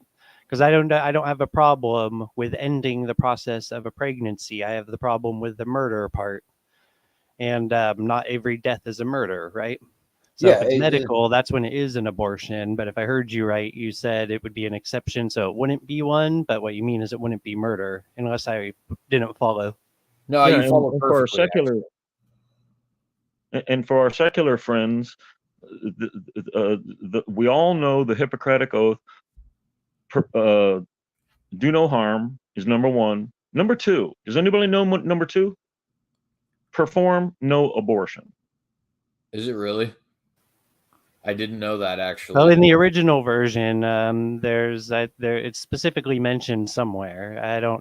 It's not numbered the way it's worded, but there's a new version that they made in like the hippie times, like the late 60s or early 70s or something, or mid 60s or something, which accounts for the fact that they're killing a child, like dodges that and is deliberately dodgy and stuff. So I thought we could cite the Hippocratic Oath, but you have to cite the original one, and then you have to cite that a corrupt one was adopted, because if you actually just look at the corrupt one, it's like, this whole woke thing, like they've been on the chessboard for a long time. They had us lined up on that specific move way back then, Yeah, that's interesting though. I've actually, this is the first time I've ever heard that, and that's Yeah, you'll just have to look it up, and then you can read for yourself the original and the updated one. I think there's an even more updated one now, but if I remember right, the difference was made in like the 60s or early 70s. Well, and that aside at the moment, because while interesting, I want to get to this point before I lose it, and also I think we might have to start the wind down here in a minute. But this principle of exception is not 100% uncommon in other areas of the law, right? Like murder is wrong, but if a guy broke into my house right now and I used the pistol that's beside my bed to kill him, the law, at least where I live and probably where y'all live as well, I guess me and Jamie live in the same place, but the law would say, well, that's an exception to the rule. In this particular case, we don't classify that as a murder. We classify that as self-defense. So that particular form of homicide is actually legal.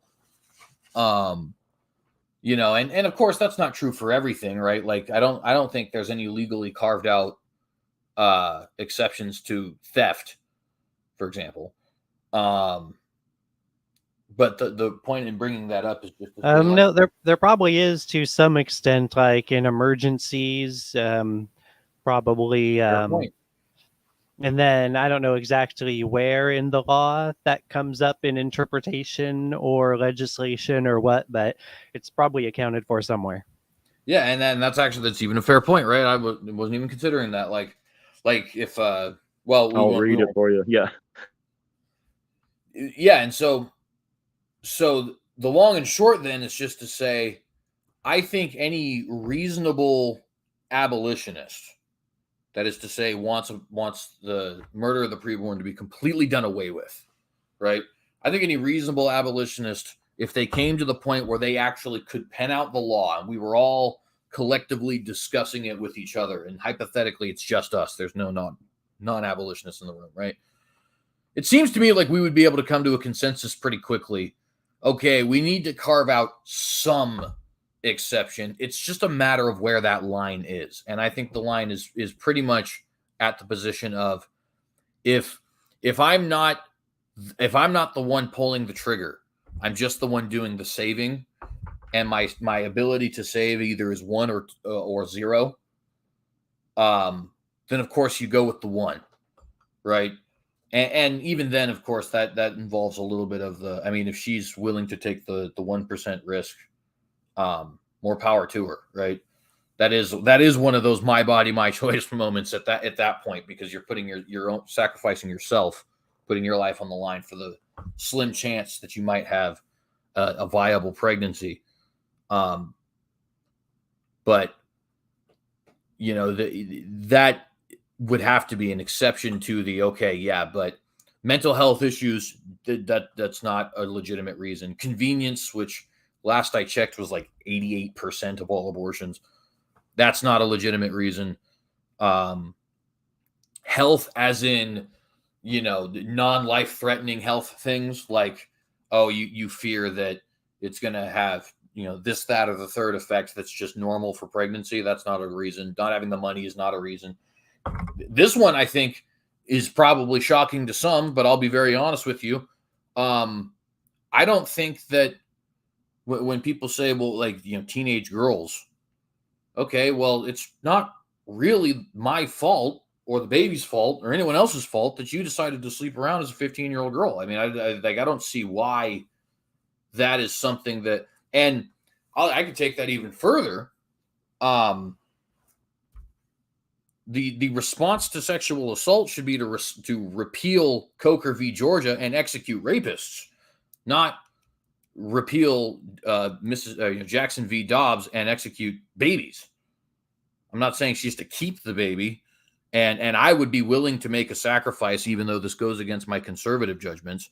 I would be willing to make the kind of sacrifice where we say, okay, in this particular example, I'm not down with the free healthcare thing, but in this particular example, you didn't choose to have this child, so we, the state, will pay for all prenatal and natal medical expenses, as well as the adoption process, should you choose not to keep the child.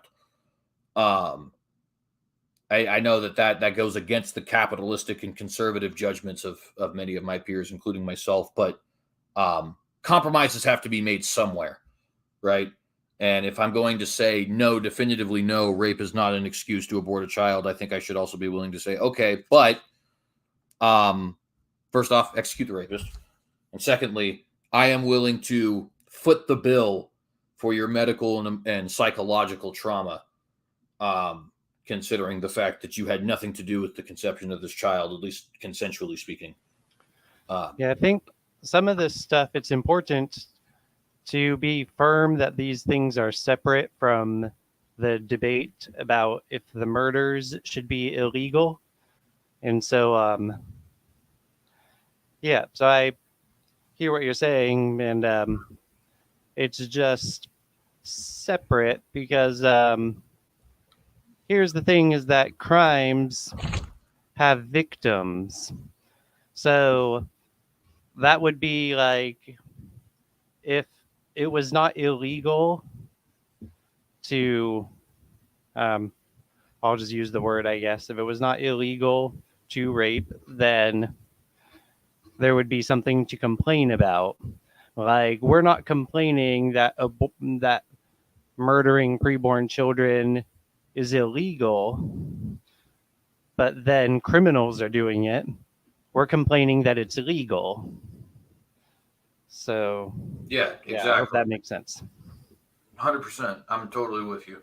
And also, like, the idea that because there's medical circumstances that make exceptions, like, yeah, there's medical circumstances where people cut other people open, right, and remove their organs, right? Like, they remove sometimes a pancreas or a kidney or an appendix. Do they remove pancreas sometimes, or am I making that up? Anyway, so, like, yeah, you're not allowed to cut someone up and remove their body parts, but sometimes you are, right? It's like, so it's pretty simple that, like, you're not allowed to kill, but sometimes you are, like you said, with self-defense, you know? And then, like, yeah, so medical exceptions are a medical question. That's not a question about murder. And I do think that's a really important topic, but I would say it's a really important medical topic. Yeah, I don't have anything to add to that. Actually, I completely agree. I am, however, going to take this opportunity to say, let's go do our round robin and get to the wind down here, because as part of the making this official process.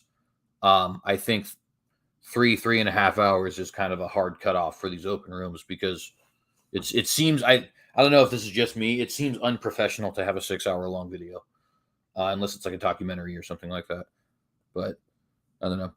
No, it Yeah. depends on your perspective on it, because there's people on, they call that Twitch, who stream for like hours on end, right? Whether it's chess or video games or whatever, right? And it's like, so it just depends on what you consider this live stream to be doing relative to things, you know? Well, Sage, I'll just say real quick, thanks for having me, and I wish you all the best this coming year, and God bless you. God bless you as well. Thank you very much for being here. Yeah, you have some fans of your photography in the live chat. Wink, wink, nudge, nudge. I appreciate your guys' concern about certain things, but I got to be honest. I think you blow the whole Jamie's picture of his one eye thing completely out of proportion. Anyways, Nenya, go ahead if you had anything you wanted to add before we get out of here. No, great time. And you got a good point about the 3-hour thing. So yeah, from two years ago when we first met, and you said you gave a very good synopsis. You were in a debate for something, and you gave a very good synopsis on several different denominations. You touched on Hebrew roots and said there's like 26 verses in the New Testament. And we need to get together and yeah, we would not spend 3 hours, but we would spend a good hour or two explaining the Hebrew roots perspective. Love to do that sometime. Good to see you again, Nicholas. Let me just read two verses, two things here from the. I'll be quick. Exodus 21:22. If men strive, think about Congress.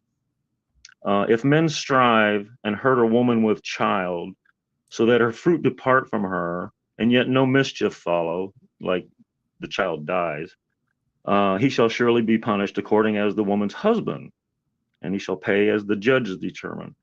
But if any mischief follows, such as the child died, then thou shalt give life for life, eye for eye, tooth for tooth, hand for hand, foot for foot. Let's just check real quick in Matthew 5:38. You have heard that it has been said, an eye for an eye and a tooth for a tooth. So if you're striving with a man and you bump into a pregnant woman, you know the law. If you hurt her, you are to be hurt in the exact same manner. This is what he's talking about. So back to Matthew 5:38. Ye have heard that it hath been said, eye for eye and a tooth for a tooth. But I say to you that ye resist not evil, for whoever shall smite thee on the right cheek, turn to him the other also. So some guy gets in a fight with you, there's a possibility of hurting a woman. Just walk away. But yeah, thanks for the time, brothers. Good to see you again. Shabbat Shalom. Shabbat Shalom to you as well, and thank you very much for the scripture reading there. I think that was very, very much relevant to what we were talking about, so thank you. And then, Brother Nick, did you have anything you wanted to add before we get out of here? Yeah, I was trying to look up another scripture, but I couldn't find it. I think it's because the word Moloch is spelled different times in different places in the King James Version. Excuse me. Yeah, so I'm trying to find this other section about child sacrifice.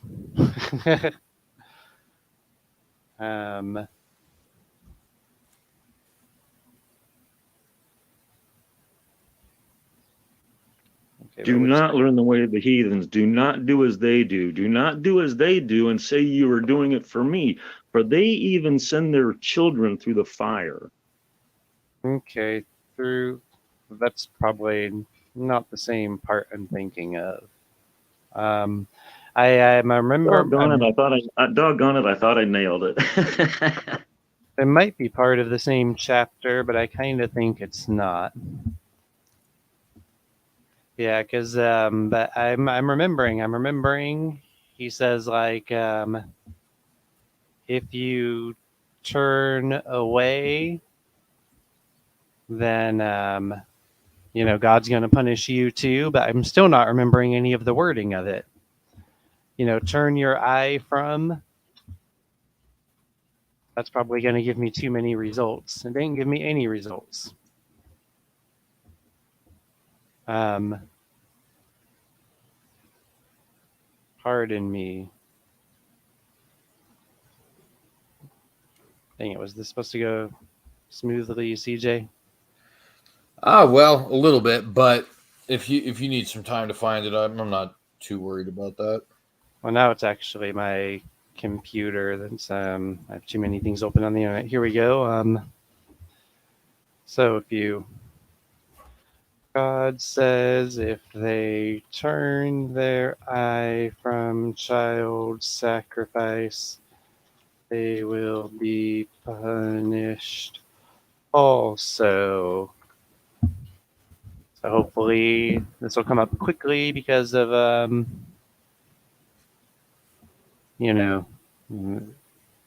Hey, does your internet run faster AI when it's stuff. really cold outside? Like superconductivity with electricity when it's really like it's -5 right now. Is my internet faster because it's colder and the electricity can go quicker? I have no idea if that's a thing, to be honest, but that is an interesting thing I'll have to look up.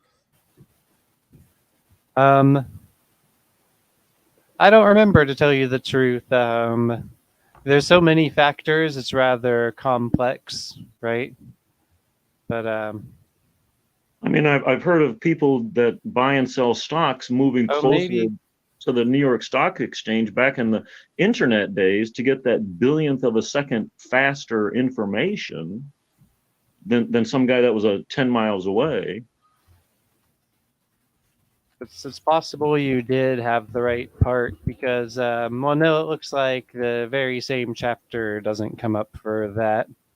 So not the exact same part, because I think the AI is telling, it's Leviticus 20, never mind. So let me take that back and see. Yeah, that's not here either, though. So, but now that I found it, Leviticus 20, finally, okay. And Jehovah spake unto Moses, saying, again, thou shalt say to the children of Israel, whosoever he be of the children of Israel, or of the strangers that sojourn in Israel, that gives any of his seed unto Molech, he shall surely be put to death. The people of the land shall stone him with stones, and I will set my face against that man, and will cut him off from among his people, because he hath given of his seed unto Molech, to defile my sanctuary, and to profane my holy name. And if the people of the land do in any ways hide their eyes from the man when he giveth of his seed unto Moloch, and they kill him not, then I will set my face against that man and against his family, and will cut him off, and all that go whoring after him to commit whoredom with Moloch from among their people. And the soul that turneth after such as have familiar spirits and after wizards to go a whoring after them, I will even set my face against that soul, and will cut him off from among his people. Sanctify yourselves, therefore, and be ye holy, because I, Jehovah, your God, and ye shall keep my statutes and do them, I, Jehovah, which set you apart. Amen. Amen. Amen. So even to not punish it, and people think about mercy. What about mercy on the victims, right? Why is it always mercy for the victimizer and never for the victim? And it's not never, but in this particular case, apparently it's going to be never, right? I mean, you get the point. They're opposing it. Mm-hmm. They say they want mercy for the victims, and then they're advocates for victims. And then it's whatever pop culture tells them, you know? Absolutely. And we all have to be careful that we don't just conform to whatever our own culture is, right? Like, it's good to be opposed to murder of the preborn, but be opposed to it because you believe in the one true God, rather than because you're part of a culture of people who are opposed to it, you know? Because we can never have our loyalty to people instead of to God, but God is good to people. So in being loyal to God, we also strive to be good to people.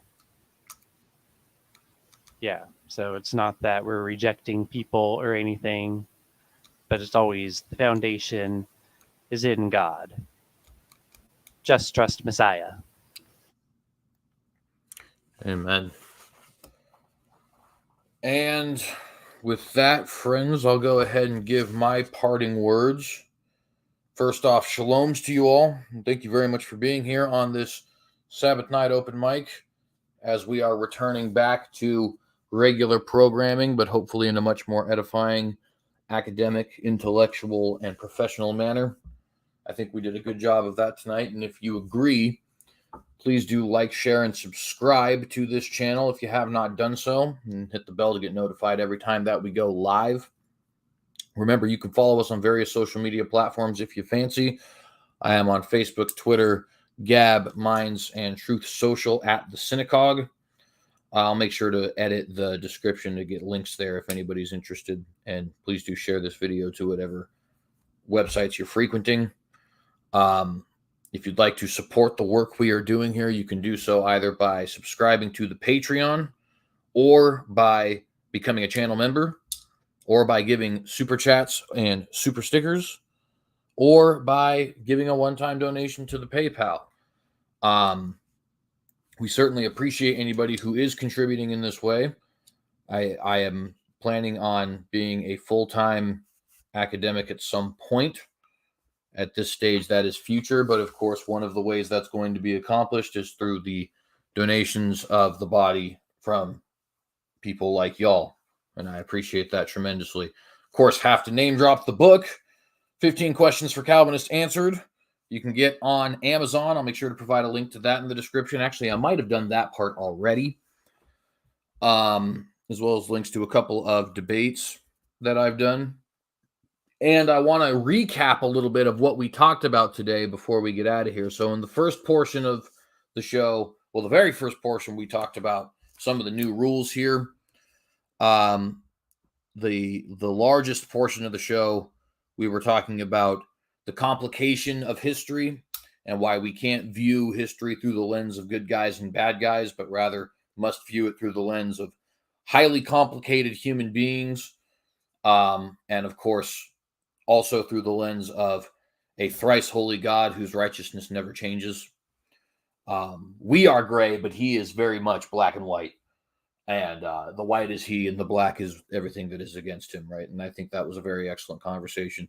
And then this latter portion here, we applied the principles we were talking about to more specific things, such as abortion in this case. And we talked a little bit about slavery in the middle there as well. I think they were very good conversations, and I hope you guys enjoyed them as well. I'm going to go ahead and get out of here. So no breakfast tea tomorrow. Remember, we do breakfast tea every other Sunday. So no breakfast tea tomorrow. Those of you guys who subscribe to Blogladite, there will be a new Blogladite entry tomorrow. But nevertheless, we'll have that the Saturday after next, Lord willing. And next episode, I can't promise, but hopefully we'll shoot for another Compatibilism is Biblical episode on Sunday and see where we can go from there. Anyways, God bless you, saints, in the name of our Lord and Savior, Jesus Christ. Again, I appreciate you being here, and this is CJ signing off. I said, won't it be a time? Oh, won't it be a time?